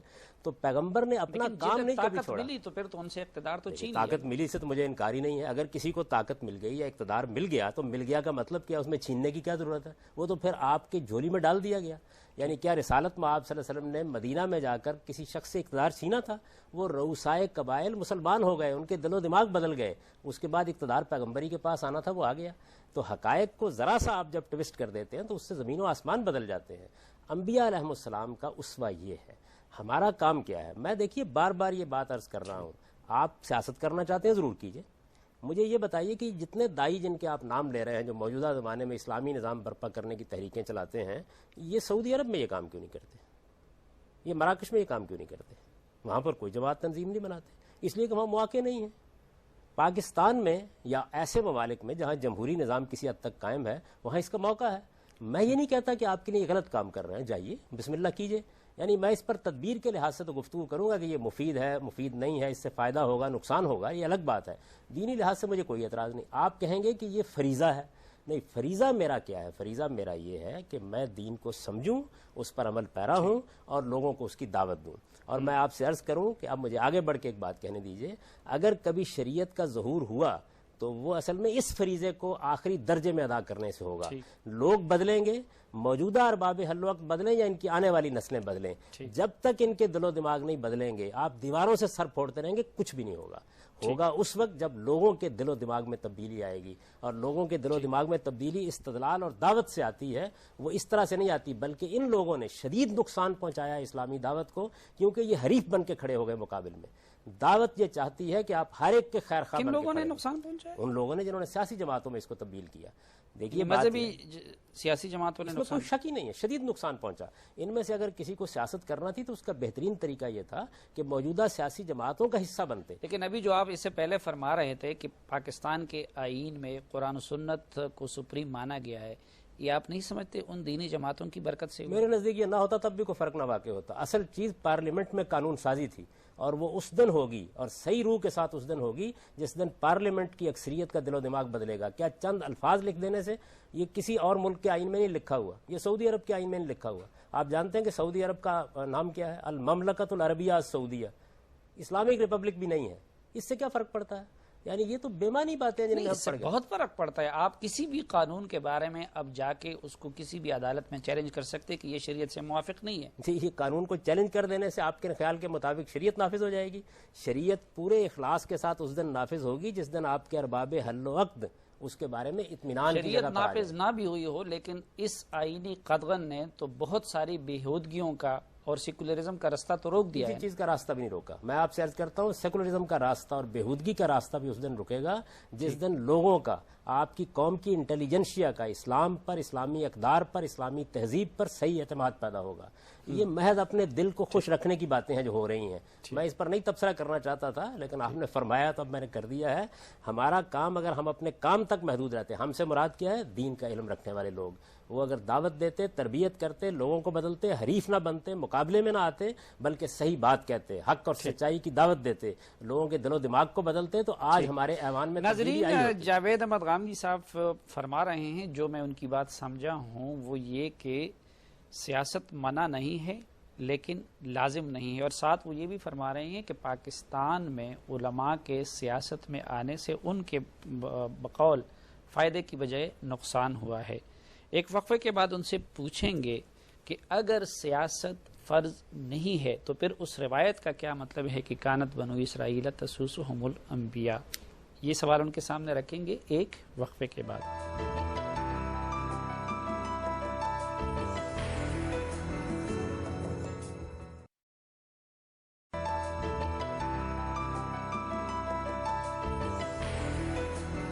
ایک بار پھر خوش آمدید کہتے ہیں آپ کو پروگرام غامدی میں۔ جیسے آپ یہ فرما رہے ہیں کہ سیاست فرض نہیں ہے علماء کے لیے یا مسلمان کے لیے، یہ جو روایت ہے کہ کانت بنو اسرائیل تسوسہم الانبیاء، اس سے کیا تعبیر ہے؟ یہ کیا چیز ہے؟ سیاست فرض نہیں ہے۔ مطلب یہ ہے کہ اگر تو آپ کی مراد یہ ہے کہ سیاست میں حصہ لینا، سیاسی جماعت بنانا یہ ہر شخص پر فرض ہے، تو یقیناً فرض نہیں ہے۔ اور اگر مطلب یہ ہے کہ ایک سیاسی نظم قائم ہوتا ہے، مسلمان بھی اپنی دین کے تقاضوں کے تحت اس سے وابستہ ہوتا ہے۔ میں نے تو آپ سے عرض کیا کہ مجھ پر دینی لحاظ سے یہ لازم ہے کہ مسلمانوں کا جو سیاسی نظم قائم ہو، جیسے پاکستان میں قائم ہے، تو میں اس کا خیر خواہ ہوں، اس سے وابستہ ہوں، اس نظم کے ساتھ وابستہ ہو کر جو اقتدار اس میں قائم کیا جائے خیر خواہی کے ساتھ اس کے ساتھ معاملہ کروں، مجھے اس کا پابند کیا گیا ہے۔ سیاست کرنا کا مطلب یہ ہے کہ آپ حریف اقتدار بن گئے ہیں، آپ میدان میں آئے ہیں اور آپ یہ کہتے ہیں کہ آپ نے ایک سیاسی جماعت بنا لی ہے اور آپ اسلام کے غلبے کی جدوجہد کر رہے ہیں۔ یہ کوئی لازمی چیز نہیں ہے، آپ دعوت کا کام کر سکتے ہیں۔ انبیاء علیہ السلام، یہ ایک تاریخی حقیقت ہے، اس کا بیان ہے کہ کانت بنو اسرائیل تسوسهم الانبیاء، انبیاء علیہ السلام کے ہاتھ میں وہاں اقتدار رہا۔ ایسا بھی زمانہ ہوا کہ نہیں رہا۔ مثال کے طور پر سمول نبی کے زمانے میں اللہ تعالیٰ نے طالوت کو مقرر کر دیا، وہ پیغمبر نہیں تھے، یعنی ان کی حکمرانی ایک دوسرے شخص کو دے دی۔ تو یہ سارے معاملات رہے ہیں۔ روایت میں جو بات بیان کی، روایت ویسے معیار صحت پر پوری بھی نہیں اترتی، لیکن اس میں جو بات بیان کی گئی وہ ایک تاریخی نہیں، آپ تو اقبال کے بڑے مداح بھی ہیں، اس پروگرام میں بھی آپ نے ذکر کیا۔ تو اقبال جو کہتے ہیں کہ جدا ہو دین سیاست سے تو رہ جاتی ہے چنگیزی۔ میں ان کا مداح ہوں، لیکن ان کو پیغمبر نہیں مانتا، ان کی ہر بات پر تنقید کا حق رکھتا ہوں، اور یہ اس میں کوئی شک نہیں ہے کہ وہ ہماری متاع عزیز تھے، لیکن ان کی بہت سی باتیں ایسی ہیں جن پر تنقید کی جا سکتی ہے، اور میرے خیال میں تنقید ہوتی رہنی چاہیے۔ اس مصرعے کا مطلب بھی لوگوں نے بالکل غلط سمجھا۔ اس کا مطلب کیا تھا؟ اس کا مطلب یہ تھا کہ دین کیا چیز ہے؟ دین نام ہے اخلاقی اصولوں کی برتری کا۔ وہ یہ فرماتے ہیں کہ اگر آپ کے سیاستدان، آپ کے ارباب حل و عقد دین سے بیگانہ ہو جائیں گے تو اس کا نتیجہ یہ نکلے گا کہ پھر وہ چنگیز بن جائیں گے۔ یہ آپ دیکھیے، مثال کے طور پر آپ کی سیاست کا تقاضا اور آپ کے مفادات کا تقاضا یہ ہے کہ آپ ایک مہلک ہتھیار بنائیں، جیسے امریکہ نے ایٹم بم بنا رکھے ہوئے ہیں۔ دین اور اخلاق یہ کہتے ہیں کہ کسی معصوم کی جان نہیں لی جا سکتی۔ اب کیا ہوگا؟ یا تو آپ کی سیاست اس دینی قدر کی تابع ہوگی یا آپ اسے پامال کریں گے۔ تو اقبال جب یہ کہتے ہیں کہ جدا ہو دین سیاست سے تو رہ جاتی ہے چنگیزی، تو اس کا مطلب یہ ہے کہ اگر دین اور اخلاق یہ برتر نہیں مانے جا رہے، سیاست پر ان کی حکومت نہیں قائم ہے، سیاست اگر مفادات کی تابع ہو گئی ہے، ان سے بے نیاز ہو گئی ہے، تو پھر وہ چنگیزی بن جائے گی۔ اس کا ہرگز یہ مطلب نہیں ہے کہ ہر آدمی کو سیاسی جماعت بنانی چاہیے اور اٹھ کر سیاست میں حصہ لینا چاہیے۔ نہیں، لیکن آپ نے اس سے بھی بڑی بات کہہ دی وقفے سے پہلے کہ علماء کے سیاست میں آنے سے فائدے کی بجائے نقصان زیادہ ہوا ہے۔ کیا نقصان؟ اگر کوئی ڈاکٹر مثال کے طور پر اپنا کلینک بند کر کے وہ سیاست کے میدان میں آئے گا اور سیاستدان بننے کی کوشش کرے گا تو اس کو حق تو حاصل ہے، میں اس کو روکتا نہیں، لیکن اس سے طب کے پیشے کو بڑا نقصان پہنچے گا، اس سے لوگوں کی صحت بھی برباد ہوگی، اس سے کلینک بھی، اگر ایک اچھا ڈاکٹر تھا تو وہ اس کی توجہ سے محروم رہ جائیں گے۔ علماء کا اصلی کام کیا ہے؟ ہر شخص کا ایک کام ہوتا ہے۔ ایک آدمی عالم بنا، اس نے دین کا علم حاصل کیا، خدا نے اس کی ذمہ داری کیا بیان کی ہے؟ اس کی ذمہ داری یہ بیان کی ہے لِيَتَفَقَّهُوا فِي الدِّينِ وَلِيُنذِرُوا قَوْمَهُمْ، یعنی دین کی بصیرت حاصل کرنے کا کام کرتے رہو اور لوگوں کو خبردار کرنے کا کام کرتے رہو۔ علماء سیاست میں آئیں گے تو حریف بن کے آئیں گے، ووٹ مانگیں گے، پھر ان کے کردار، ان کی سیرت کو اسی پیمانے پر دیکھا جائے گا اور اس کے نتیجے میں وہ کسی کے ساتھ ہوں گے، کسی کے مخالف ہوں لیکن گے۔ جاوید صاحب، یہ جو آپ کی دلیل ہے یہ تو آپ ہی کے اس کے خلاف پڑتے ہیں۔ مثلا آپ نے ڈاکٹر کی مثال دے دی، تو اگر آپ طب کے شعبے کے لیے کسی انجینئر کو انچارج بنا دیتے ہیں، ظاہری بات ہے وہ تو طب کو نہیں جانے گا نا، تو آپ یہ خود بھی تسلیم کرتے ہیں کہ ہاں شرعی نظام جو ہے وہ سیاست میں بھی ہونا چاہیے، وہ آپ کا حکومتی نظام بھی اس پہ استوار ہونا چاہیے۔ اب شریعت کو تو صرف علماء ہی سمجھتے ہیں نا، تو جب آپ کے علماء پارلیمنٹ میں نہیں بیٹھے ہوں گے تو کس طرح آپ کا قانون شریعت کے مطابق بنے گا؟ اور جب آپ کے علماء حکومت کا حصہ نہیں ہوں گے تو کس طرح فیصلے جو ہے شریعت کے مطابق ہو فرد سکیں؟ کی حیثیت سے جب آپ اسلام پر عمل کرنا چاہتے ہیں تو کسی عالم کو اپنے ساتھ باندھ لیتے ہیں، ہاں، وہ اپنی مسجد میں موجود ہوتا ہے، آپ کے دل میں یہ خیال پیدا ہوتا ہے کہ آپ کو دین پر عمل کرنا ہے، الجھن پیدا ہو گئی ہے تو آپ عالم کی طرف رجوع کرتے ہیں۔ اسی طرح پارلیمنٹ میں جب قانون سازی کا موقع آئے گا تو اہل علم کی طرف پارلیمنٹ رجوع کرے گی۔ اس مقصد کے لیے آپ کے آئین میں اسلامی نظریاتی کونسل بنائی گئی ہے۔ اس سے مقصود یہ ہے کہ وہاں علماء ماہرین قانون بیٹھیں، وہاں بیٹھ کر وہ چیزوں کی تنقید کریں۔ آپ کے یہاں وفاقی شرعی عدالت بنائی گئی ہے، اسی مقصد سے بنائی گئی ہے کہ وہاں علم کی دنیا سے تعلق رکھنے والے لوگوں کو جج مقرر کیا جائے، وہ اس کا جائزہ لیتے رہیں۔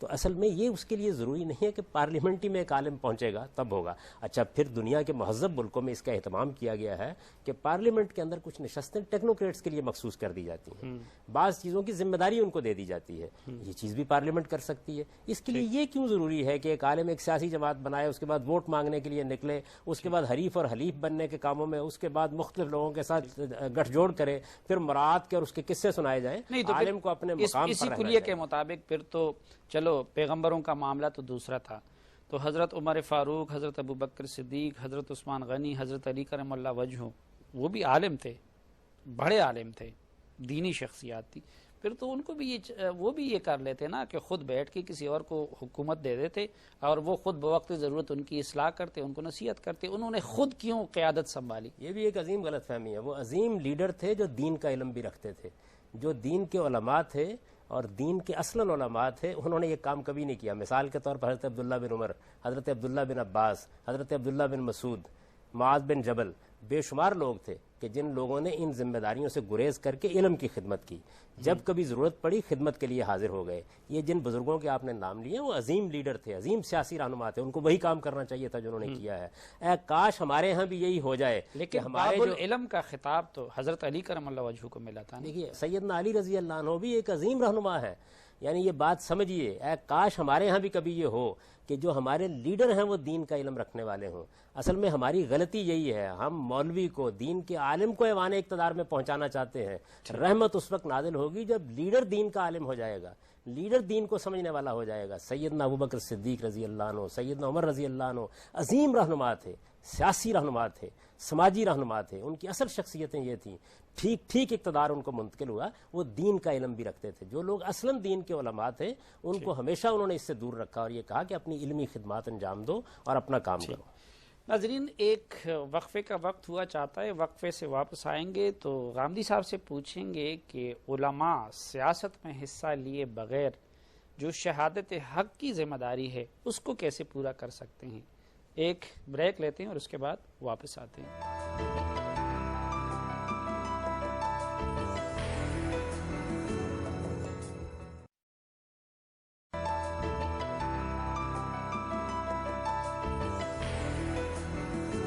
ایک بار پھر آپ کو خوش آمدید کہتے ہیں پروگرام غامدی میں، اور میرے ساتھ تشریف رکھتے ہیں جاوید احمد غامدی صاحب.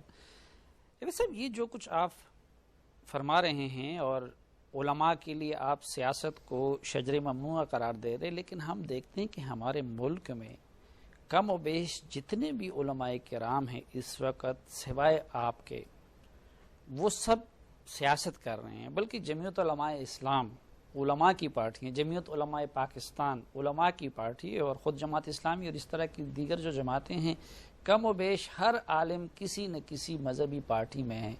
پھر وہی سوال آتا ہے کہ یہ حق صرف جاوید احمد غامدی پر واضح ہو جاتا ہے.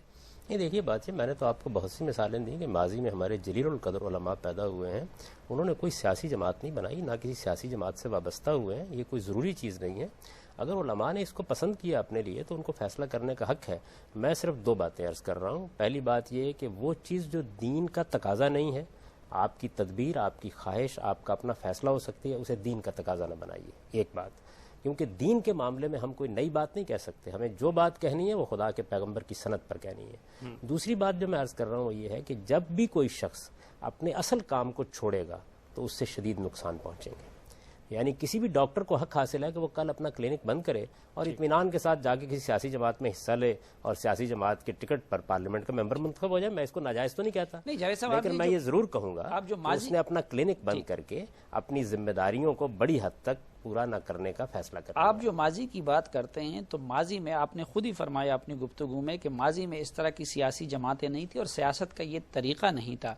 تو جتنے بھی ہمارے ائمہ رہے ہیں، علماء کرام رہے ہیں، وہ تو اپنے دور کے اجتماعی اور قومی معاملات میں دلچسپی لیتے رہے، اس پہ رائے بھی دیتے رہے. تو وہ سیاست نہیں تھی ان کی. اب آپ دیکھیے پھر آپ کے سوال سے خلط مبس ہوا. سیاست میں ایک سیاسی جماعت بنا کے حصہ لینا، انتخابات میں کھڑا ہونا، انتخابات میں کھڑے ہو کر پارلیمنٹ میں پہنچنا، یہ اور چیز ہے.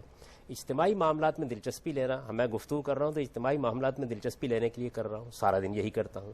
تو اجتماعی معاملات میرا بھی مسئلہ ہے، ایک عام شہری کی حیثیت سے آپ کو بھی مسئلہ ہے. مجھے یہ بتائیے کہ صحافی حضرات جو خدمت انجام دیتے ہیں، کیا وہ سیاسی اور اجتماعی معاملات سے غیر متعلق ہو کر انجام دیتے ہیں؟ جتنے کالم آپ لکھتے ہیں، آپ کے دوسرے ساتھی لکھتے ہیں، اس سے کیا مقصود ہوتا ہے؟ یہی مقصود ہوتا ہے نا کہ اجتماعی معاملات کی اصلاح ہو، اجتماعی معاملات کا تجزیہ ہو، اس میں رائے دی جائے. یہی کام کرتے ہیں آپ. سیاسی جماعت میں شامل کیوں نہیں ہوتے آپ؟ یعنی اگر سیاست سے دلچسپی رکھنے کا ناگزیر نتیجہ یہی ہے تو پھر تو صحافیوں کو بھی یہی کام کرنا چاہیے، تمام تجزیہ نگاروں کو بھی یہی کام کرنا چاہیے. دنیا میں بڑے بڑے تجزیہ نگار موجود ہیں. ویسے ہم تو اس طرح کی باتیں نہیں کرتے نا، ہمارا معاملہ تو دوسرا ہے. ہم تو گناہگار عام سے انسان ہیں. میں یہ کہتا ہوں جب آپ نصیحت کرتے ہیں سیاستدانوں کو یا حکومتوں کو کہ اسلام اس معاملے میں یہ کہتا ہے، اسلام اس معاملے میں آپ کو یہ ہدایت دیتا ہے، تو وہ اگر خود عالم جا کے اس کے سامنے وہ سب کچھ ایک نمونے کے طور پہ پیش کرتا ہے نا. ابھی آپ صرف ان سے کہتے ہیں کہ سیاست کو اسلامی اصولوں کے مطابق کرو، لیکن جو دینی جماعتیں وہ ان کے سامنے وہ کہتے ہیں کہ ہم ایک نمونے کے طور پہ پیش کرتے ہیں، تو وہ بات بہتر نہ ہوئی. دل پر ہاتھ رکھ کر کہیے کہ وہ کیا نمونہ پیش کیا گیا ہے ادب شرط منہ نہ کھلوائیں. جو نمونہ پیش کیا گیا ہے اس نے تو اسلام کی رہی صحیح آبرو بھی مٹا دی ہے. کاش علماء وہی نمونہ پیش کرتے جو ان کے اسلاف پیش کرتے رہے ہیں. وہ حق کہتے، سچائی کی دعوت دیتے، بہترین نمونہ اپنی سیرت و کردار سے پیش کرتے. ان کا تعلق ہر ایک کے ساتھ خیر خواہی کا تعلق ہوتا. وہ مراعات کے پیچھے نہ بھاگتے، وہ سیاسی کلا بازیوں کو اپنا وتیرہ نہ بناتے. تو میں یہ سمجھتا ہوں کہ اس ملک میں پوری قوم میں دین کو بہت فائدہ حاصل لیکن اس سیکولر جماعتوں سے تو بہتر ہے نا. اتنے کرپشن کے الزامات تو دینی جماعتوں پہ اگر نہیں ہیں ان سیکولر جماعتوں کو وہ اپنی دعوت کا ہدف بناتے تو وہ سیکولر نہ رہتی. اس لیے کہ کوئی مسلمان جب مسلمان ہوتا ہے تو وہ خدا کو مانتا ہے، خدا کی اطاعت کا عہد کرتا ہے. جب وہ خدا کی اطاعت کا عہد کر لیتا ہے تو وہ کچھ نہیں رہتا جو آپ الفاظ استعمال کر رہے ہیں. لیکن آپ لوگوں نے جو دعوت کا ہدف ان کو بنا دیا تو اس کا بھی تو کوئی نتیجہ نہیں نکلا. ہمارا کام یہ دیکھیے، نتیجہ نکالنا تو خدا کا کام ہے. ہمارا کام تو صرف یہ ہے. اور ہمارا کام جب میں یہ کہتا ہوں تو سوال یہ ہے کہ اگر سارے کے سارے اہل علم، سارے ارباب حل و عقد اس اصول کو تسلیم کر کے کام کر رہے ہوتے تو نتیجہ تب نکلتا نا. میری ایک تنہا آواز، آپ نے بار بار یہ کہا کہ تم تنہا یہ بات کر رہے ہو. اگر یہ بات بھی میں معذرت کے ساتھ عرض کروں گا بڑی حد تک صحیح نہیں ہے، کیونکہ بہت سے دوسرے اہل علم بھی جلیل القدر اہل علم ہیں. مثال کے طور پر مولانا تقی عثمانی، مولانا رفیع عثمانی، وہ اس طرح کے معاملات میں وہی کام کرتے ہیں کہ صحیح بات کہہ دیتے ہیں. سیاسی معاملات پر بھی تبصرہ کرتے ہیں جیسے ایک صحافی کرتا ہے، تجزیہ نگار کرتا ہے. وہ اپنی عالمانہ شان کے ساتھ کرتے ہیں، لیکن ضروری نہیں کہ وہ کہیں انتخابات میں حصہ لے رہے ہوں یا سیاسی جماعتوں کا حصہ بنے ہوئے ہوں. اور بہت سے اہل علم پاکستان میں رہے ہیں. میرے اپنے جلیل القدر استاذ مولانا امین حسن اصلاحی نے ساری زندگی تدبر قرآن پر کام کیا اور بے شمار چیزیں جو ہیں وہ قوم. لیکن آپ کے اس جلیل القدر استاد نے بھی تو ایک لمبے عرصے تک وہ جماعت اسلامی سے وابستہ رہے. اس وقت جماعت اسلامی سیاست میں حصہ نہیں لیتی تھی. جب اس نے لینے کا فیصلہ کیا تو اسی پر اختلاف ہوا اور بعد میں وہ الگ ہو گئے. لیکن جماعت تو تھی نا، الگ ہوئے. اس سے پھر ہم یہ نتیجہ نکال سکتے کہ دعوت کے لیے جماعت ضروری بن جاتی ہے. جماعت دعوت کے لیے جماعت بنائی جا سکتی ہے. یعنی کسی چیز کا بنایا جا سکنا، مباح ہونا، جائز ہونا اور چیز ہے، اور دعوت کے لیے جماعت بنانا لازم ہو گیا یہ بالکل اور چیز ہے. جب آپ کہتے ہیں فلاں چیز فرض ہو گئی، فلاں چیز لازم ہو گئی، فلاں چیز دین کا تقاضا بن گئی، یہ بالکل اور چیز ہے. ایک چیز یہ ہے کہ تدبیر کے لحاظ سے میں نے مناسب سمجھا کہ میں اکیلا کام کروں، میں نے مناسب سمجھا کہ تدبیر کے لحاظ سے میں ایک ادارہ بنا دوں. دیکھیے ایک زمانے میں ہمارے علماء دین کی تعلیم دیتے تھے، اپنے گھر میں دے دیتے تھے، انفرادی طور پر پڑھا دیتے تھے. زمانے کے تقاضے بدلے، انہوں نے کہا ہمیں مدرسے بنانے چاہیے. یہ کوئی ناجائز کام نہیں. لیکن آپ تو امین حسن اصلاحی صاحب کے نکلنے کے بعد جو ہے اس وقت جماعت اسلامی سے وابستہ رہے جب وہ سیاست کر رہی تھی. یہ یقیناً دیکھیے میرا اپنے فکر میں بہت سا ارتقا ہوا. میں نے دین کو سمجھا. جب آدمی آنکھ کھولتا ہے اور شعور کی آنکھ کھولتا ہے تو سب سے پہلے اس کے سامنے کچھ نمونے ہوتے ہیں، وہ ان سے دین سیکھتا ہے. مولانا سید مولانا صاحب مودودی کوئی معمولی شخصیت نہیں تھے، ایک غیر معمولی شخصیت تھے. انہوں نے ایک دعوت برپا کی، ایک غیر معمولی لٹریچر وجود میں آیا. اس کے پیچھے بھی بہت سی شخصیات تھیں. ہم بھی نوجوانی کے زمانے میں اس سے متاثر ہوئے. اس کے بعد پھر ہم نے اس پہ غور کرنا شروع کیا، خود دین کا مطالعہ کیا. ایک ایک چیز جو انہوں نے فرمائی تھی اس کو استدلال کی کسوٹی پر پرکھا. بعض چیزوں میں اختلاف ہوا، بعض میں اتفاق ہوا. آپ کے استاد نے وہ جماعت چھوڑی تھی اور آپ اس کے بعد اس میں گئے، اس سے وابستہ رہے. اس وقت تو میں بھی ان سے وابستہ بھی نہیں ہوا تھا مولانا امین حسن اصلاحی سے. اچھا، وہ اس کے بعد آپ کے استاد؟ یہ تو اس کے بہت دیر بعد میرا ان سے وہ تعلق پیدا ہوا ہے. اچھا جاوید صاحب، یہ جو اعلاء کلمۃ الحق ہے، یعنی جابر سلطان کے سامنے کلمہ حق کا اظہار جو کہ فرض ہے ہر مسلمان کا، یہ فریضہ کیا سیاست میں حصہ لیے بغیر ادا کیا جا سکتا ہے؟ کیا ہے لوگوں نے. امام احمد بن حنبل نے کیسے کیا تھا، امام ابو حنیفہ نے کیسے کیا تھا، ابن تیمیہ نے کیسے کیا تھا، شاہ ولی اللہ نے کیسے کیا تھا. یہ فریضہ تو بدرجہ عتم ادا ہوتا ہے، کیونکہ آپ نہ کسی کے مخالف ہوتے ہیں نہ کسی کے حریف ہوتے ہیں. آپ بالکل غیر جانبدار کھڑے ہوتے ہیں، صحیح بات کہتے ہیں اور پوری شان اور پورے وقار کے ساتھ کہتے ہیں. یہ شیخ مجدد نے کیسے کیا تھا. ہماری امت کی تاریخ کے اندر پھر جلیل القدر اہل علم نے یہی طریقہ اختیار کیا. آپ وہ کرتے ہیں؟ آپ کو کب یہ احساس ہوا ہے کہ میں نے صحیح بات کہنے کا موقع آیا اور وہ نہیں کہی ہے؟ جو ذرائع میرے پاس موجود. ضیاء الحق صاحب کے زمانے میں اسلام کی غلط تعبیریں ہوئی تو میں نے ٹوکا. اس زمانے میں آپ لوگوں نے جہاد فرمانا شروع کیا تو میں نے اس کے سارے پہلوؤں کو واضح کیا اور یہ بتایا کہ اس کی حقیقت کیا ہے. اس زمانے میں وفاقی شرعی عدالت قائم ہوئی اور بہت سے اقدامات کیے گئے تو میں نے اس کی غلطی واضح کرنے کی کوشش کی. اسی طریقے سے جب پرویز مشرف صاحب کے زمانے میں حدود آرڈیننس دوبارہ زیر بحث آیا تو جو میرے نزدیک حق تھا میں نے بے کم و کاست بیان کیا. یہاں تک کہ جب وہ آرڈیننس پاس ہوا تو اس کے اوپر ایک چینل پر بیٹھ کے 1.25 گھنٹے تک یہ بتایا کہ اس میں کیا خامیاں ہیں اور پہلے سے بھی بدتر صورتحال اس پیدا ہو گئی ہے. یہ ساری وہ چیزیں ہیں جو میری ذمہ داری تھی. میں ہمیشہ نہیں، آپ تو جب اس کی حکومت نے حدود آرڈیننس کے خلاف کیمپین چلائی تو آپ تو اس کا حصہ تھے. میں اس وقت بھی حقیقت بیان کر رہا تھا. دیکھیے بات یہ ہے کہ آپ لوگوں کے ساتھ ایک بڑا حادثہ یہ ہوا ہے کہ آپ کے نزدیک حق اور باطل صرف حکمرانوں سے متعلق ہوتا ہے. اگر علماء غلط بات کہیں گے تو ان کو ٹوکنا. اگر عام آدمی کسی صحیح بات کو سننے کے لیے تیار نہیں ہے تو اپنی مقبولیت کو خطرے میں ڈال کر اس کو صحیح بات بیان کرنا. یہ سب چیزیں دور جدید میں غیر معمولی اہمیت اختیار کر گئے. اب صرف جابر سلطان نہیں ہوتے، اب طالبان بھی ہوتے ہیں. لیکن آپ تو صرف ان طالبان کے سامنے کلمہ حق بلند کرتے ہیں یا دینی جماعتوں کے سامنے. ہم دیکھتے ہیں کہ حکمرانوں کے سامنے آپ کا کلمہ حق بہت کم ہوتا ہے. بات یہ ہے کہ جس طریقے سے میں ہر ہفتے پروگرام کرتا رہا ہوں، اپنی بات بیان کرتا رہا ہوں، ایک نظر ذرا اس پر ڈالیے کون سا ایسا اہم معاملہ ہے جو دین سے متعلق تھا. حکمرانوں سے سرزد ہوا ہے تو میں نے اس پر گفتگو نہیں کی، علماء سے سرزد ہوا ہے تو اس پر گفتگو نہیں کی، اور اسی طریقے سے اگر سیاستدانوں اور ارباب حلوق سے سرزد ہوا ہے تو اس پر گفتگو نہیں کی. آپ کو ایک مثال دے سکتے ہیں. لیکن میں کوئی صحافی نہیں ہوں جس نے روز کالم لکھنا ہے، اور میں کوئی سیاستدان بھی نہیں ہوں جس نے ہر روز اپنا بیان اخبار میں چھپوانا ہے. میرا کام یہ ہے کہ سلیقے کے ساتھ اپنی بات بیان کروں، دلائل کے ساتھ اس کو سامنے رکھوں، اور جہاں جہاں غلطی ہو رہی ہو میرے خیال کے مطابق اس کو واضح کرنے کی کوشش کروں. حکمران کریں گے. پرویز مشرف صاحب کے جو سب سے بڑا غلط اقدام ہوا تھا وہ جمہوری اقدار کو پامال کرنا، آئین توڑنا اور ایک استبدادی حکومت قائم کرنا تھا. آپ پڑھ لیجئے کہ میں نے اس کے بارے میں کیا لکھا ہے اور سن لیجئے میں نے اس کے بارے میں کیا کہا ہے. بہت شکریہ جاوید احمد غامدی صاحب. ناظرین، موضوعات بہت ہیں، وہ چڑھیں گے جاوید غامدی صاحب کے ساتھ. سوالات بھی بہت ہیں، وہ رکھیں گے ان کے سامنے. لیکن آج کے پروگرام کا وقت ختم ہوا چاہتا ہے. زندگی رہی تو اگلے پروگراموں میں ان کے ساتھ دیگر موضوعات چڑھیں گے اور جو سوالات باقی ہے وہ ان کے سامنے رکھیں گے. آج کے لیے اتنا ہی. جاوید احمد غامدی صاحب کے ایک بار پھر شکریہ کے ساتھ اور اس دعا کے ساتھ کہ آپ جہاں بھی رہیں خوش رہیں. آج کے پروگرام سے اجازت چاہتا ہوں. اللہ حافظ.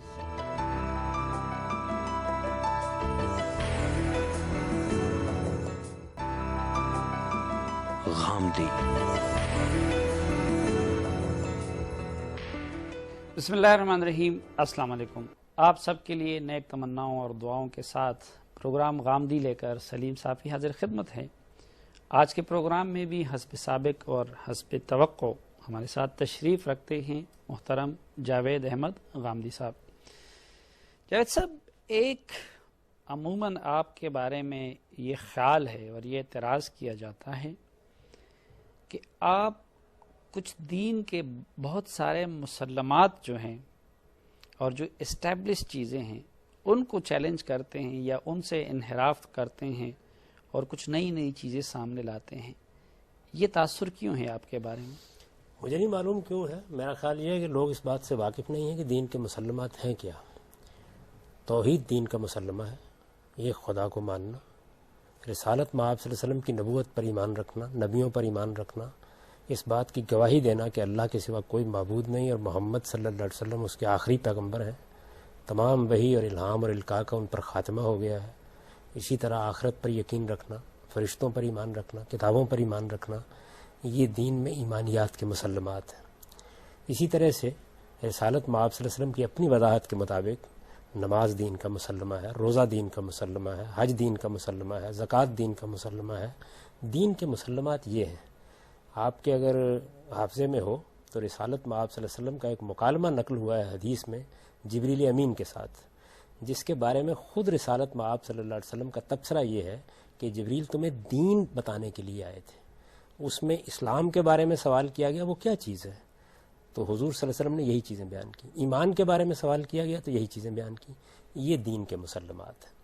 وہ شخص جو یہ مانتا ہو کہ دین کا تنہا ماخذ محمد الرسول اللہ صلی اللہ علیہ وسلم کی ذات والا صفات ہے، آپ اپنی تقریر، تصویب اور قول فعل سے جس چیز کو دین قرار دیں قیامت تک وہی دین ہے، وہ دین کے مسلمات سے کیسے انحراف کر سکتا ہے؟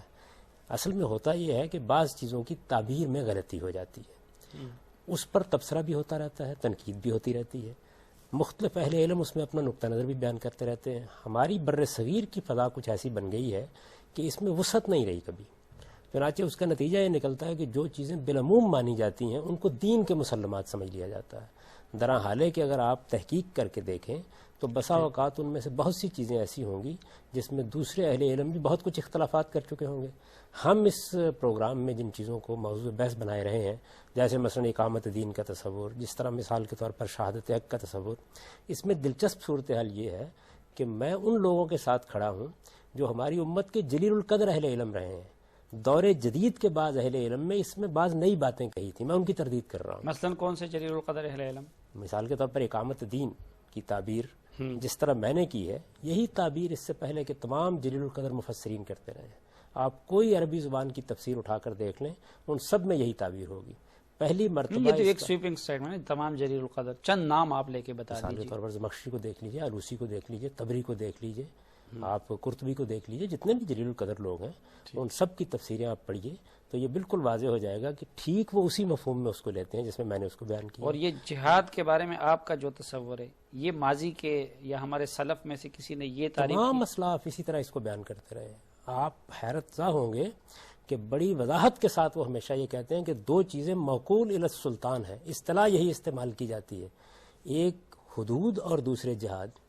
یہ اقتدار سے متعلق ہے، کسی شخص کو یہ حق نہیں، کسی گروہ کو یہ حق نہیں کہ وہ اپنے طور پر یہ فیصلہ کرے۔ ہمارے ہاں جس جزیے سے آج کل استدلال کیا جاتا ہے اس کو بھی بڑھا چڑھا کر بیان کر دیا جاتا ہے۔ وہ جزیہ، فقہ کا جزیہ یہ تھا کہ اگر مسلمانوں کی سلطنت قائم ہے، مثال کے طور پر پاکستان ہے، خاکم بدہن کوئی ایسی صورت پیدا ہو جاتی ہے کہ کوئی مملکت اس پر حملہ آور ہو جاتی ہے، مرکزی نظام کی طرف سے کوئی اطلاع سرحدی علاقوں کو نہیں ملی، تو وہ اس موقع کے اوپر کیا کریں؟ کیا انتظار کریں، بیٹھے رہیں، یا فوری طور پر مدافعت کریں؟ تو وہ فوری طور پر مدافعت کریں، اس کی اجازت دی گئی، لیکن جیسے ہی سلطان کا حکم آ جائے گا تو پھر تمام معاملات اس کے لحاظ سے ہوں گے۔ آپ نے یہ جزیہ ہے جس کو اٹھا کر لوگ آج کل خیال کرتے ہیں کہ فقہا نے اس میں استثناء پیدا کر دیا۔ نہیں، آپ نے حدود کا ذکر کیا تو مجھے یاد آیا کہ حدود آرڈیننس پہ آپ کا نقطہ نظر ہمارے جمہور علماء کے نقطہ نظر سے مختلف تھا۔ وہ اس کو دین کا تقاضا سمجھتے تھے اور اپنی ایمان کا کہ وہ آئین کا حصہ رہے، اسی شکل میں رہے۔ آپ اس کے مخالف میدان میں نکل آئے۔ میں تو آپ سے عرض کر سکتا ہوں کہ اگر اس کو کبھی آپ موضوع بنائیں تو میں آپ کو بتاؤں کہ جو حدود آرڈیننس اس وقت نافذ ہے وہ ہمارے قدیم اہل علم کی تحقیقات کے بالکل خلاف ہے۔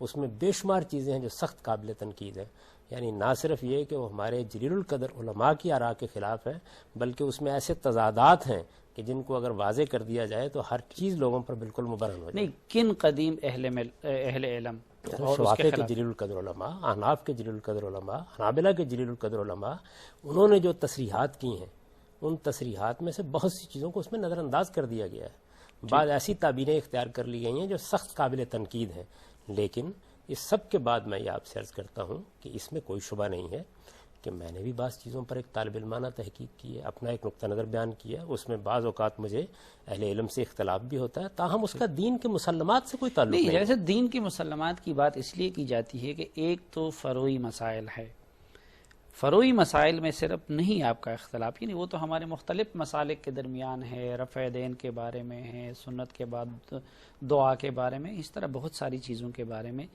لیکن یہاں پہ ہم دیکھتے ہیں مثلا ان پروگراموں میں ہم نے ڈسکس کیا جہاد کے بارے میں آپ کا تصور موجودہ دور کے جمہور علماء کے تصور کے خلاف، اقامت دین کے بارے میں آپ کا تصور اس دور کے جمہور علماء کے تصور کے خلاف، یا مثلا اب آ جائیں اس پہ آتے ہیں کہ آپ کے نزدیک ہمارے تمام علماء یہ کہتے ہیں کہ امر بالمعروف اور نہی عن المنکر یہ ہر مسلمان کا فریضہ ہے۔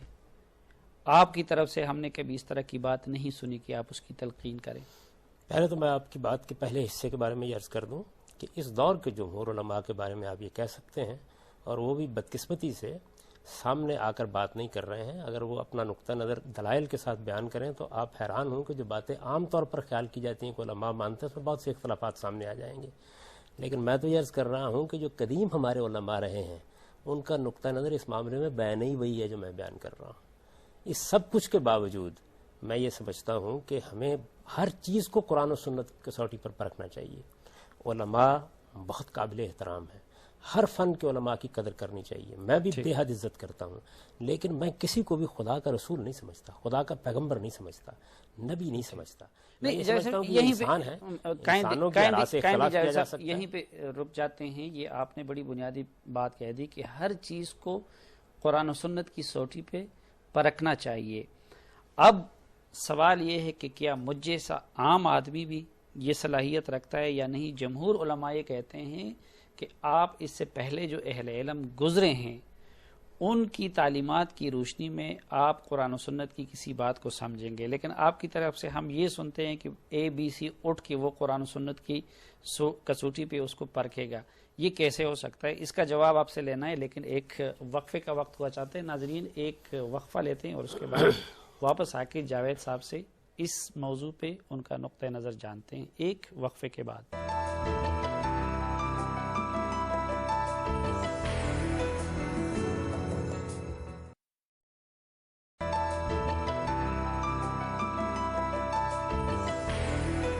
ایک بار پھر خوش آمدید آپ کو پروگرام غامدی میں۔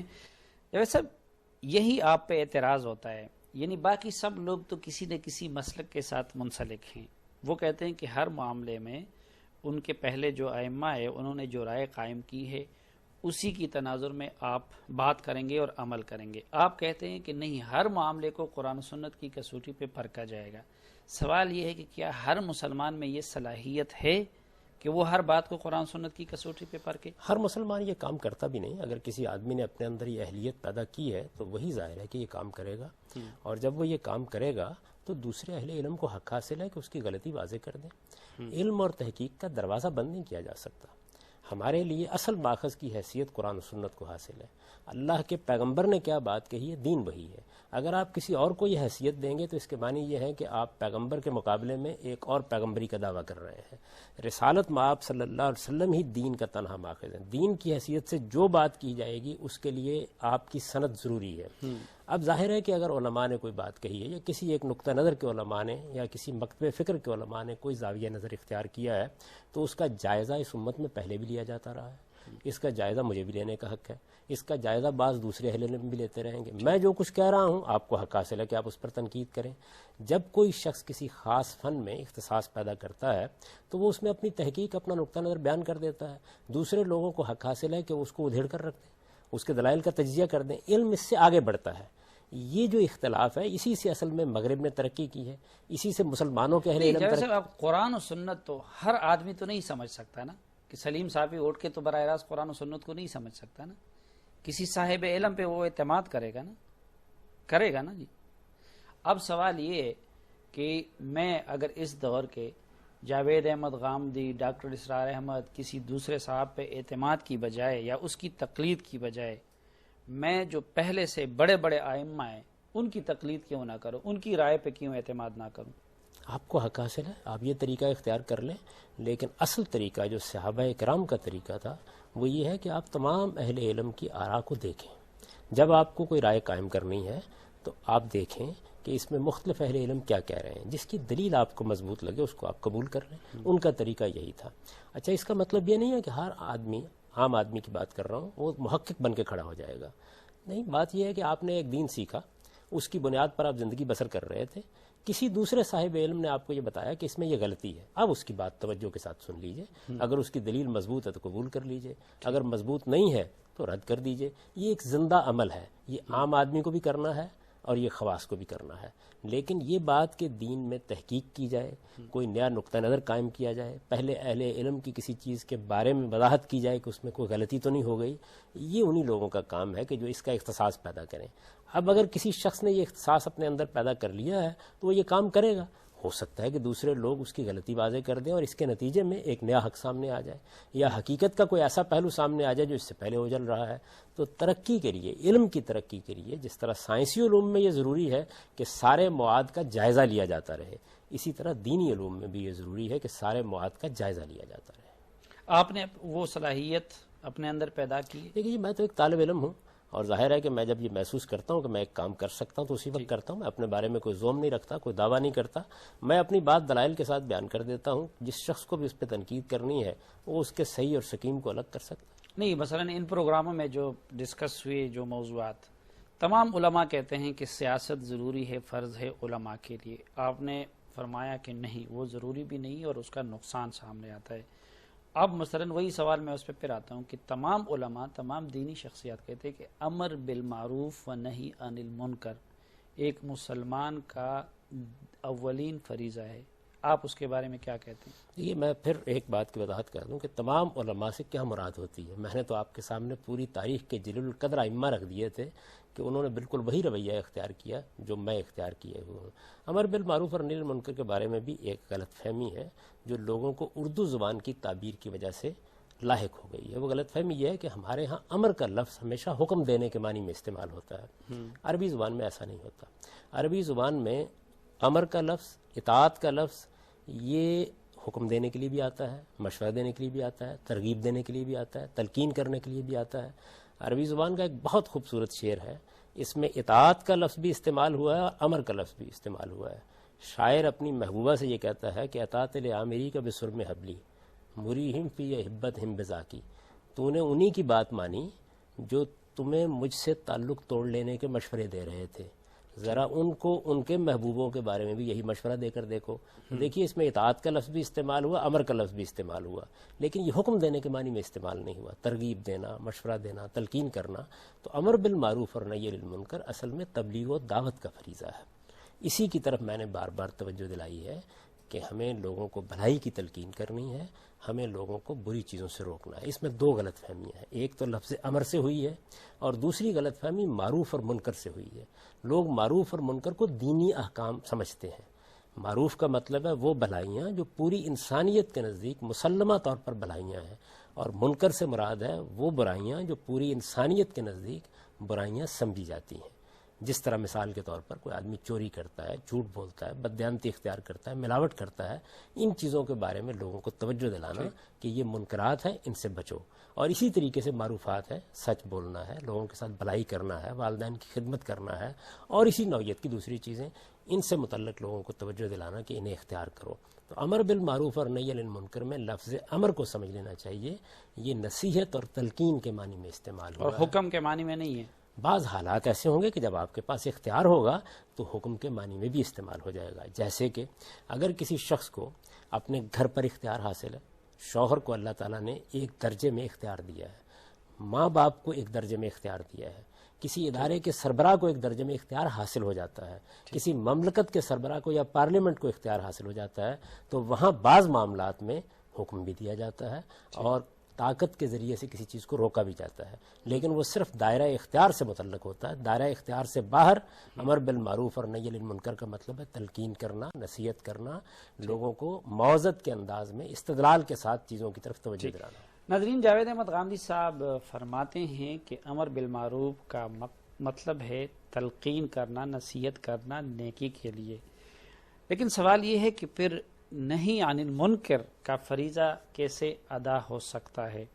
اس کی وہ کیا تعبیر کرتے ہیں، یہ ان سے جانیں گے، لیکن ایک وقفے کے بعد.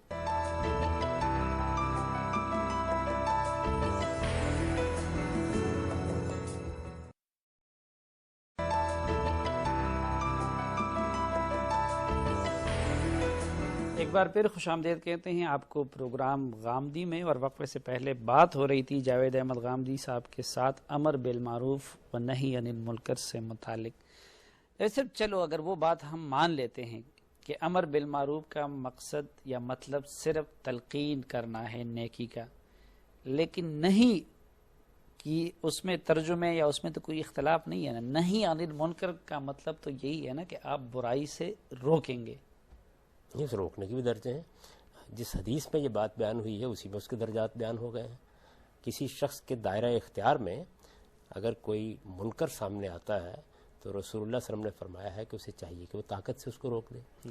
اگر وہ اپنے دائرہ اختیار میں بھی طاقت استعمال نہیں کرتا تو پھر وہ ایمان کے دوسرے درجے میں چلا جاتا ہے. تو وہاں فرمایا کہ وہ زبان سے روکے. اگر وہ اس کی بھی ہمت نہیں رکھتا تو پھر وہ اپنے دل میں برا سمجھے. تو اس میں تو خود رسالت میں آپ صلی اللہ علیہ وسلم نے اسی بات کو بیان کر دیا کہ عربی زبان میں جس طرح امر ان سب مفاہیم کا حامل ہوتا ہے، اس طرح نہیں بھی سب مفاہیم کی حامل ہوتی ہے. آپ یہ کہتے ہیں نا میں نے آپ کو اس چیز سے روکا تھا، تو یہ ضروری تو نہیں کہ آپ نے بالجبر روکا ہو. آپ نے تلقین کے انداز میں روکا ہوتا ہے، نصیحت کے انداز میں روکا ہوتا ہے، مشورے اور ترغیب کے انداز میں روکا ہوتا ہے. روکنا جس طرح اردو زبان میں بولا جاتا ہے ایسے ہی عربی زبان میں نہا یا نہ بولا جاتا ہے.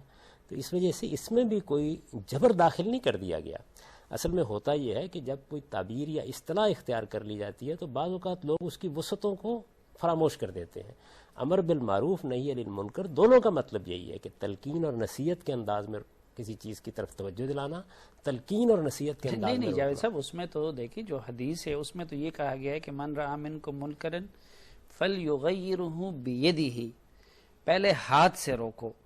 تو تلقین اور ترغیب اور نصیحت یہ تو زبان سے ہوتی ہے نا، ہاتھ سے تو نہیں ہوتی. تو اس کا تو واضح مطلب یہی ہے کہ آپ طاقت استعمال کر کے اس کو روکیں گے.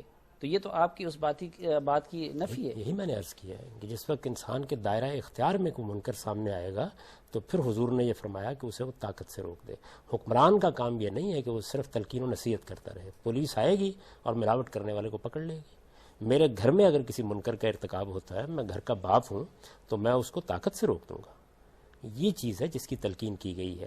ورنہ تو آپ مجھے یہ بتائیے کہ اگر اس میں یہ کہا گیا ہے کہ جہاں کہیں جو شخص بھی کسی منکر کو دیکھے وہ ہاتھ سے اس کو روکنے کی صحیح کرے گا اور یہی ایمان کا پہلا درجہ ہے، تو اس کے بعد تو اگر آپ کے پاس اس کی استطاعت نہیں ہے، ہمارے علماء پھر کہتے ہیں نا کہ استطاعت ہونی چاہیے آدمی کے پاس، استطاعت نہیں ہے تو آپ ایمان کے دوسرے درجے میں گر جائیں گے.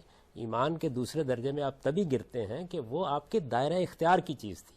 مجھے اپنے گھر میں اختیار تھا کہ میں منکر کو روکتا، میں نے اس کے باوجود منکر کو نہیں روکا اور میں نے محض زبان کی تلقین پہ اکتفا کی ہے، تو اب میں ایمان کے دوسرے درجے میں ہوں. اس حدیث کو سمجھنے میں بھی بڑی غلطیاں ہوئی ہیں. اصل میں اس کے اندر یہ چیز مقدر تھی کہ ہر شخص کو اپنے دائرہ اختیار میں، اسلام انارکی کا مذہب نہیں ہے. نہیں جیسے یہ دائرہ اختیار کی شرط جو ہے یہ آپ نے کہاں سے لگا دی؟ قرآن کے بارے میں، قرآنی آیت کے بارے میں تو آپ لوگ سیاق و سباق کی بات کر لیتے ہیں کہ یہ اس سیاق و سباق میں آیا ہے. یہ حدیث تو بالکل واضح ہے، اس کا تو کوئی خاص سیاق و سباق ہے؟ حدیث کے معاملے میں بھی علماء کا قائم کردہ اصول یہی ہے کہ اس کے الفاظ کو دین کے مجموعی نظام میں رکھ کے دیکھا جاتا ہے. اس کی وجہ یہ ہے کہ رسالت میں آپ صلی اللہ علیہ وسلم نے کوئی بات کہی، کس موقع پر کہی، پس منظر کیا تھا، کیا بات اس وقت ہو رہی تھی، مخاطبین کون تھے، یہ بعض اوقات روایت میں بیان نہیں ہوتا. چنانچہ یہ مسلمہ اصول ہے، محدثین نے بھی اس کو بیان کیا ہے، فقہا نے بھی اس کو بیان کیا ہے کہ روایت کو پھر آپ قرآن مجید کے مجموعی نظام کی روشنی میں رکھ کے دیکھیں گے، دوسری تمام روایات کو سامنے رکھیں گے، رسالت میں آپ صلی اللہ علیہ وسلم کی پوری زندگی اور آپ کے اعمال و افعال کو سامنے رکھیں گے، پھر ان کی روشنی میں آپ اس کا مفہوم اور مدعا طے کریں گے. تو یہ چیز حدیث کے بارے میں ضروری ہے، اسی کو فقاہت کہتے ہیں. یعنی یہ چیز ہمیشہ ملحوظ رکھنی چاہیے کہ ایسا نہیں ہو سکتا کہ آپ نے کتاب کھولی، اس کے اندر سے ایک روایت پڑھی اور اس کے بعد جو کچھ الفاظ سے مدعا نکل رہا تھا اس کو آپ لے کے اٹھ کھڑے ہوئے. اس کے نتیجے میں تو میں بعد ایسی مثالیں دے دوں گا کہ ہر چیز مزے کا بن کر رہ جائے گی. چنانچہ علماء نے، فقہا نے اس بات پر زندگی بھر کام کر کے ہمیں یہ بتایا کہ جب ہمارے سامنے کوئی روایت آتی ہے تو تمام احادیث باب کو سامنے رکھا جائے، اس سے متعلق دوسری حدیثوں کو بھی سامنے رکھا جائے، قرآن مجید کے مجموعی نظام کو سامنے رکھا جائے، یہ دیکھا جائے کہ قرآن مجید نے کوئی حدود کہاں بیان کی ہیں، ان کے اندر رکھ کے اس کو سمجھا جائے. نہیں جاوید صاحب، چلو اگر یہ دائرہ اختیار کی شرط بھی ہم صحیح مان لیتے ہیں ایک لمحے کے لیے آپ کی، لیکن اب مثلا اگر کسی جگہ پہ طالبان کو کنٹرول حاصل ہو گیا تو وہ دائرہ اختیار کی شرط تو پوری ہو گئی نا. وہاں پہ اگر وہ حدود نافذ کرتے ہیں، وہاں پہ اگر برائی کو روکتے ہیں تو وہ دائرہ اختیار کی شرط تو پوری ہو چکی ہے، لیکن ہم دیکھتے ہیں کہ آپ اس کی بھی مخالفت کرتے رہتے ہیں. یہ بات یہ ہے کہ یہ دائرہ اختیار وجود میں کیسے آیا ہے؟ کیا یہ بغاوت کر کے آیا ہے یا یہ دائرہ اختیار قانونی اور جائز طریقے سے آیا ہے؟ دائرہ اختیار جب کبھی بھی کسی خطہ ارض میں وجود میں آئے گا تو اس میں ضروری ہے کہ وہاں کے لوگوں نے آپ کو اقتدار بخشا ہو. یعنی باپ کو اقتدار خدا نے دیا ہے، اسی طریقے سے شوہر کو ایک درجہ ترجیح خود قرآن مجید نے بیان کر دیا کہ حاصل ہے اور اس کی بنیاد پر وہ اپنا اختیار استعمال کرتا ہے. لیکن کسی خطہ ارض میں کسی شخص کو اقتدار حاصل ہو جائے، یہ کس بنیاد پر ہوگا؟ اس کی بنیاد یا تو خدا کا حکم ہوگا، یعنی یا تو آپ اس اصول کو اختیار کر لیں کہ جو کوئی بھی اقتدار حاصل کرتا ہے خدا کی نص اس کو حاصل ہو جاتی ہے. اگر آپ یہ نہیں مانتے تو پھر عوام فیصلہ کریں گے. تو جن علاقوں میں طالبان کو اقتدار حاصل ہوا ہے، کیا ان علاقوں کے عوام سے آزادانہ رائے لی گئی ہے؟ انہوں نے اپنی آزادانہ مرضی سے ان کو وہاں کا اقتدار دیا ہے؟ انہوں نے ریاست پاکستان سے بغاوت کی ہے. اور میں اس سے پہلے عرض کر چکا ہوں کہ ہمیں تو یہ حکم دیا گیا ہے کہ جب مسلمانوں کا نظم اجتماعی کسی جگہ قائم ہو جائے تو اس سے ایک بالشت برابر بھی کوئی آدمی الگ نہ ہو. لیکن نہیں جاوید صاحب، اگر حکمران امر بالمعروف و نہی عن المنکر نہیں کرتے اور کسی بھی جگہ کسی بھی طریقے سے وہ طاقت حاصل کر لیتے ہیں اور وہ امر بالمعروف کرتے ہیں اور نہی عن المنکر کرتے ہیں اور برائی سے لوگوں کو روکتے ہیں، حدود نافذ کرتے ہیں، تو اس میں کیا خرابی ہے؟ طاقت حاصل کر لیتے ہیں تو پھر فوجیوں کو بھی حق دیجیے کہ وہ بھی طاقت حاصل کر لیا کریں. یعنی اسلام کے نام پر پھر روزانہ بغاوتیں ہونی چاہیے.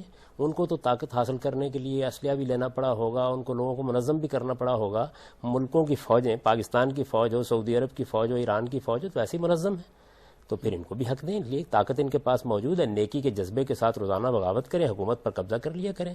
ان کو پھر یہ تلقین کیوں نہیں کرتے؟ لیکن جاوید صاحب، یہ ہمارے عرب ممالک جو ہیں وہاں پہ بھی تو کوئی عوام کی مرضی سے حکومت منتخب نہیں ہوئی ہے، لیکن ادھر جب وہ حدود نافذ کرتے ہیں، شرعی قوانین پہ عمل کرتے ہیں، تو اس کی تو کوئی بھی مخالفت نہیں کرتا. میں تو ہمیشہ یہ کہتا ہوں کہ وہاں پر بھی جمہوری حکومتیں قائم ہونی چاہیے. اسلام کا اصول امرہم شورا بینہم ہے. یہی وجہ ہے کہ وہاں پر بھی جب یہ قوانین نافذ کیے گئے ہیں تو ان کے وہ اثرات نہیں ہوئے جو ہونے چاہیے تھے. سوسائٹی کے اندر سے جب اسلام کے لیے قبولیت پیدا ہوتی ہے، جب اللہ کا دین لوگوں کے دل و دماغ کو مفتوح کرتا ہے، حقیقت اس کی برکات اس وقت سامنے آتی ہیں. لیکن جب ایک حکومت قائم ہو جاتی ہے، بادشاہت ہے مثال کے طور پر، اسی طرح سے پاپائیت کی بنیاد پر بھی حکومتیں قائم ہوئی ہیں، بعض طبقات غلبہ حاصل کر لیتے ہیں، تو پھر یہ سوال پیدا ہوتا ہے کہ اب ان حکومتوں کو ناجائز حکومت کہا جائے، جائز حکومت کہا جائے. تو وہ اصول کے لحاظ سے تو ناجائز حکومتیں ہوتی ہیں، لیکن ڈیفیکٹو ان حکومتوں کو مان لیا جاتا ہے. اس طرح سے طالبان کی حکومت بھی اگر کہیں ڈیفیکٹو قائم ہو جائے گی، تو ہم الگ سے بات کریں گے. اگلے پروگرام میں میری کوشش ہوگی کہ آپ سے یہ جان لے کہ اسلام میں جمہوریت کہاں سے آ گئی. لیکن اس وقت یہ امر بالمعروف ایک سیدھا سادہ سوال ہے کہ بے حیائی ہو رہی ہے، مسلمانوں پہ ظلم ہو رہا ہے. اگر میں اپنی زندگی خطرے میں ڈال کے رسک لیتا ہوں اور ایمان کے افضل درجے پہ جانے کے لیے اس کو ہاتھ سے روکتا ہوں، تو اس میں قباحت کہاں سے آ گئی؟ اس کا مطلب تو یہ ہے کہ آپ نے لوگوں کی جان مال کو خطرے میں ڈال دیا. آپ جس چیز کو منکر کو روک رہے ہیں تو اس سے بڑے منکر کا ارتکاب کر دیا ہے. انسانی جان کا احترام تو سب سے بڑی چیز ہے. قرآن مجید نے منکرات کی جو فہرست بیان کی ہے اس میں سر فہرست انسانی جان ہے. آپ نے اس کو خطرے میں ڈال دیا. آپ کو حق کس نے دیا تھا؟ نہیں تو وہ غلط کام کر رہے ہیں نا، دین کی خلاف یہ طے کون کرے گا غلط کام ہو رہا ہے؟ اس کو کسی عدالت میں طے ہونا چاہیے. باقاعدہ قانون کے مطابق جو عدالت قائم ہوگی، لوگ جس کو منتخب کریں گے اس کے ذریعے سے جو عدالت قائم بے ہوگی. حیائی کی محفل ہو رہی ہو، اس کے لیے بھی کیا طے کرنا ضروری ہے پہلے سے کہ وہ غلط کام ہے یا صحیح؟ یقیناً اگر آپ کسی کے خلاف اقدام کر رہے ہیں تو آپ کو مقدمہ ثابت کرنا ہے. آپ کو معلوم ہے کہ ہمیں تو یہ بتایا گیا ہے اور اس کی تلقین کی گئی ہے کہ ہم اپنی آنکھوں کے سامنے بدکاری ہوتے دیکھ لیں. یہ تو آپ بہت معمولی بات کر رہے ہیں. اس کے لیے بھی آپ کے پاس 4 گواہ چاہیے. ان گواہوں کو عدالت میں پیش ہونا ہے، اس پر لوگوں نے جرح کرنی ہے، اس کے بعد جج نے فیصلہ دینا ہے، تب آپ اقدام کر سکتے ہیں. یہ کوئی بچوں کا کھیل ہے؟ اس کے بانی تو یہ ہے کہ آپ نے لوگوں کے ہاتھ میں لوگوں کی جان مال آبرو پکڑا دی ہے. وہ جب چاہے ایک جتھا بنائیں اور ان کے اوپر پل پڑیں. اس کی کیسے اجازت دی جا سکتی ہے؟ پاکستان ایک منظم مملکت ہے، اس میں قانون نافذ ہے، اس میں عدالتیں قائم ہیں، اس کی پارلیمنٹ کام کر رہی ہے. آپ کو کوئی بات کرنی ہے تو آپ کہیے اور ان اداروں کی طرف رجوع کیجیے. ان اداروں میں کوئی خرابی ہے تو ان کو درست کرنے کی کوشش کیجیے. لیکن جب آپ کسی کے خلاف اقدام کرتے ہیں، در حقیقت جو چیز لوگوں کی نگاہوں سے اوجھل ہو گئی ہے وہ یہ ہے کہ وہ معمولی چیزیں، یعنی جن کی دین میں کوئی بڑی اہمیت نہیں ہے، ان کو تو بڑھا چڑھا کے کہیں سے کہیں پہنچا دیتے ہیں. لیکن ان کو احساس نہیں ہے کہ ایک بے گناہ کی جان لے لینا کتنا بڑا جرم ہے، کسی آدمی کی عزت آبرو کے خلاف اقدام کرنا کتنا بڑا جرم ہے. یہ آپ کو معلوم ہونا چاہیے کہ اذن الہی کے بغیر آپ کسی شخص کی جان، کسی کے مال اور کسی کی آبرو کے خلاف کوئی اقدام نہیں کر سکتے. وہ اس حدیث کو فراموش کر بیٹھے کہ مسلمان وہ ہے کہ من سلم المسلمون من لسانہ و یدہ، اس کے ہاتھ اور اس کی زبان سے دوسرے مسلمان محفوظ رہیں. یہ کیسے ہو سکتا ہے کہ لوگوں کی عزت آبرو کو مختلف گروہوں کے اور مختلف جتھوں کے ہاتھ میں پکڑا دیا جائے؟ ناظرین، المسلم من سلم المسلمون من لسانہ و یدہ. جاوید صاحب فرماتے ہیں، اس حدیث کا حوالہ دیتے ہیں کہ مسلمان وہ ہے کہ اس کے ہاتھ سے اور زبان سے دوسرے مسلمان محفوظ رہیں، اور اسی لیے وہ امر بالمعروف اور نہی عن المنکر کے فریضے کے تحت کسی مسلمان کو انفرادی سطح پہ اقدام کی اجازت دینے کے روادار نہیں ہے. لیکن اس میں پھر یہ سوال آتا ہے کہ کیا یہ ہمارے حکمران یا وہ لوگ جن کے ہاتھوں سے اور جن کی زبان سے مسلمان محفوظ نہیں ہے، ان کے خلاف اقدام کیوں نہیں کیا جا سکتا؟ یہ سوال ان کے سامنے رکھیں گے، لیکن ایک وقفے کے بعد.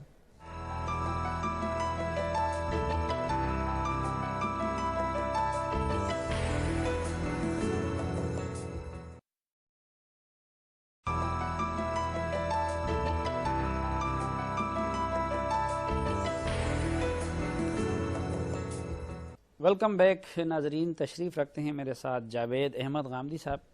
ویسے یہ جو وقفے سے پہلے آپ نے فرمایا، اس حدیث کا حوالہ دیا کہ مسلمان کے ہاتھ اور زبان سے جو ہے دوسرا مسلمان ہر وقت محفوظ رہتا ہے۔ اب مثلا اگر ہماری حکومت ہو اور وہ ظلم ڈال رہی ہو اپنے عوام پہ، یا کچھ لوگ ہوں بے حیائی پھیلا رہے ہوں، ان کی زبان سے اور ان کے ہاتھوں سے ظاہری بات ہے دوسرے مسلمانوں کی عزت محفوظ نہیں رہتی، تو کیا ایمان کا تقاضا یہ نہیں ہے کہ اس کے خلاف اٹھ کے اقدام کیا جائے، اس کو اس منکر سے بزور بازو روکا جائے تاکہ دوسرے مسلمانوں کی عزت اور جان ان سے محفوظ رہے؟ ایمان اور اسلام دونوں کا تقاضا ہے کہ آپ عدالت کا دروازہ کھٹکرائیں، اس کے خلاف مقدمہ قائم کریں۔ اگر اس نے کسی جرم کا ارتکاب کیا ہے تو اس جرم کو تعزیرات پاکستان کے تحت زیر بحث لایا جائے۔ لیکن اگر عدالت پاکستان جیسی ہو جدھر انصاف کا ملنا ممکن نہ ہو، پھر عدالتوں کو بہتر کریں۔ یعنی یہ کیسے ہو سکتا ہے کہ آپ کسی کے شوہر کو کوئی غلط کام کرتے دیکھیں اور بجائے اس کو تلقین کر کے درست کرنے کے آپ خود شوہر بن کے بیٹھ جائیں؟ اللہ تعالیٰ نے ہر ایک کے حقوق مقرر کر دیے ہیں۔ آپ کی حد یہ ہے بحیثیت عام انسان کے، میری حد یہ ہے بحیثیت عام انسان کے کہ ہم تلقین و نصیحت کریں۔ ریاست کا نظم قائم ہوگا تو اس کا کام یہ ہے کہ وہ اقدام کرے، اور یہ اقدام ایسے نہیں کیا جاتا ریاستوں میں کہ جس کی جی چاہا اس نے اقدام کر دیا۔ اس کے لیے باقاعدہ ایک عدالتی نظام قائم کیا جاتا ہے۔ کسی کے خلاف مقدمہ قائم ہوتا ہے تو اس میں گواہ پیش ہوتے ہیں، اس کی تحقیق کی جاتی ہے، اس پر جر و نقد ہوتی ہے، اس کے بعد عدالت فیصلہ سناتی ہے۔ یہ نظام کس لیے قائم کیا گیا ہے؟ اس لیے قائم کیا گیا کسی کے ساتھ بے انصافی نہ ہو جائے۔ آپ ایک چیز کو غلط قرار دے کے اس کے خلاف اٹھے اور آپ نے 10 غلطیوں کا مزید ارتکاب کر دی۔ آپ ایک منکر کو روکنے کے لیے اٹھے اور 10 منکرات آپ نے مزید پیدا کر دیے، تو یہ طریقہ اسلام کا بتایا ہوا طریقہ نہیں۔ اور میں آپ سے عرض کروں کہ ہمارے جو پرانے اہل علم ہیں، جلیل القدر اہل علم ہیں، انہوں نے نہی عن المنکر اس کے بارے میں شرائط و حدود کا ایک پورا کا پورا باب لکھا ہے، اور یہ بتایا ہے کہ کسی عام آدمی کو یہ حق نہیں ہے کہ وہ معاملات کو اپنے ہاتھ میں لے لے۔ وہ چیزیں جو اس کے دائرہ اختیار کی ہیں وہاں وہ مسئول ہے، اور جن چیزوں سے متعلق اسے حکمرانوں کی طرف رجوع کرنا چاہیے، عدالت کی طرف رجوع کرنا چاہیے، وہاں قاضی کے پاس جایا جائے گا۔ لیکن اس میں پھر وہی سوال آتا ہے کہ قاضی اگر قرآن و سنت پہ فیصلہ کرنے والا نہ ہو، حکمران قرآن و سنت پہ فیصلہ کرنے والا نہ ہو، اور پھر وہ آیت بھی کہ وَمَن لَّمْ يَحْكُم بِمَا أَنزَلَ اللَّهُ فَأُولَٰئِكَ هُمُ الْكَافِرُونَ، قرآن تو کہتا ہے کہ جو اس کے مطابق فیصلے نہ کرے تو وہ مسلمان ہی نہیں ہے، وہ کافر ہے، وہ ظالم ہے، وہ فاسق ہیں۔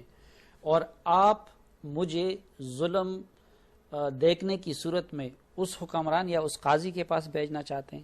یقیناً آپ کو اسی کے پاس جانا ہے، اور اگر آپ سمجھتے ہیں کہ وہ درست نہیں ہے تو پھر آپ کی ذمہ داری خدا نے بیان کر دی ہے کہ آپ کو نصیحت کرنی ہے۔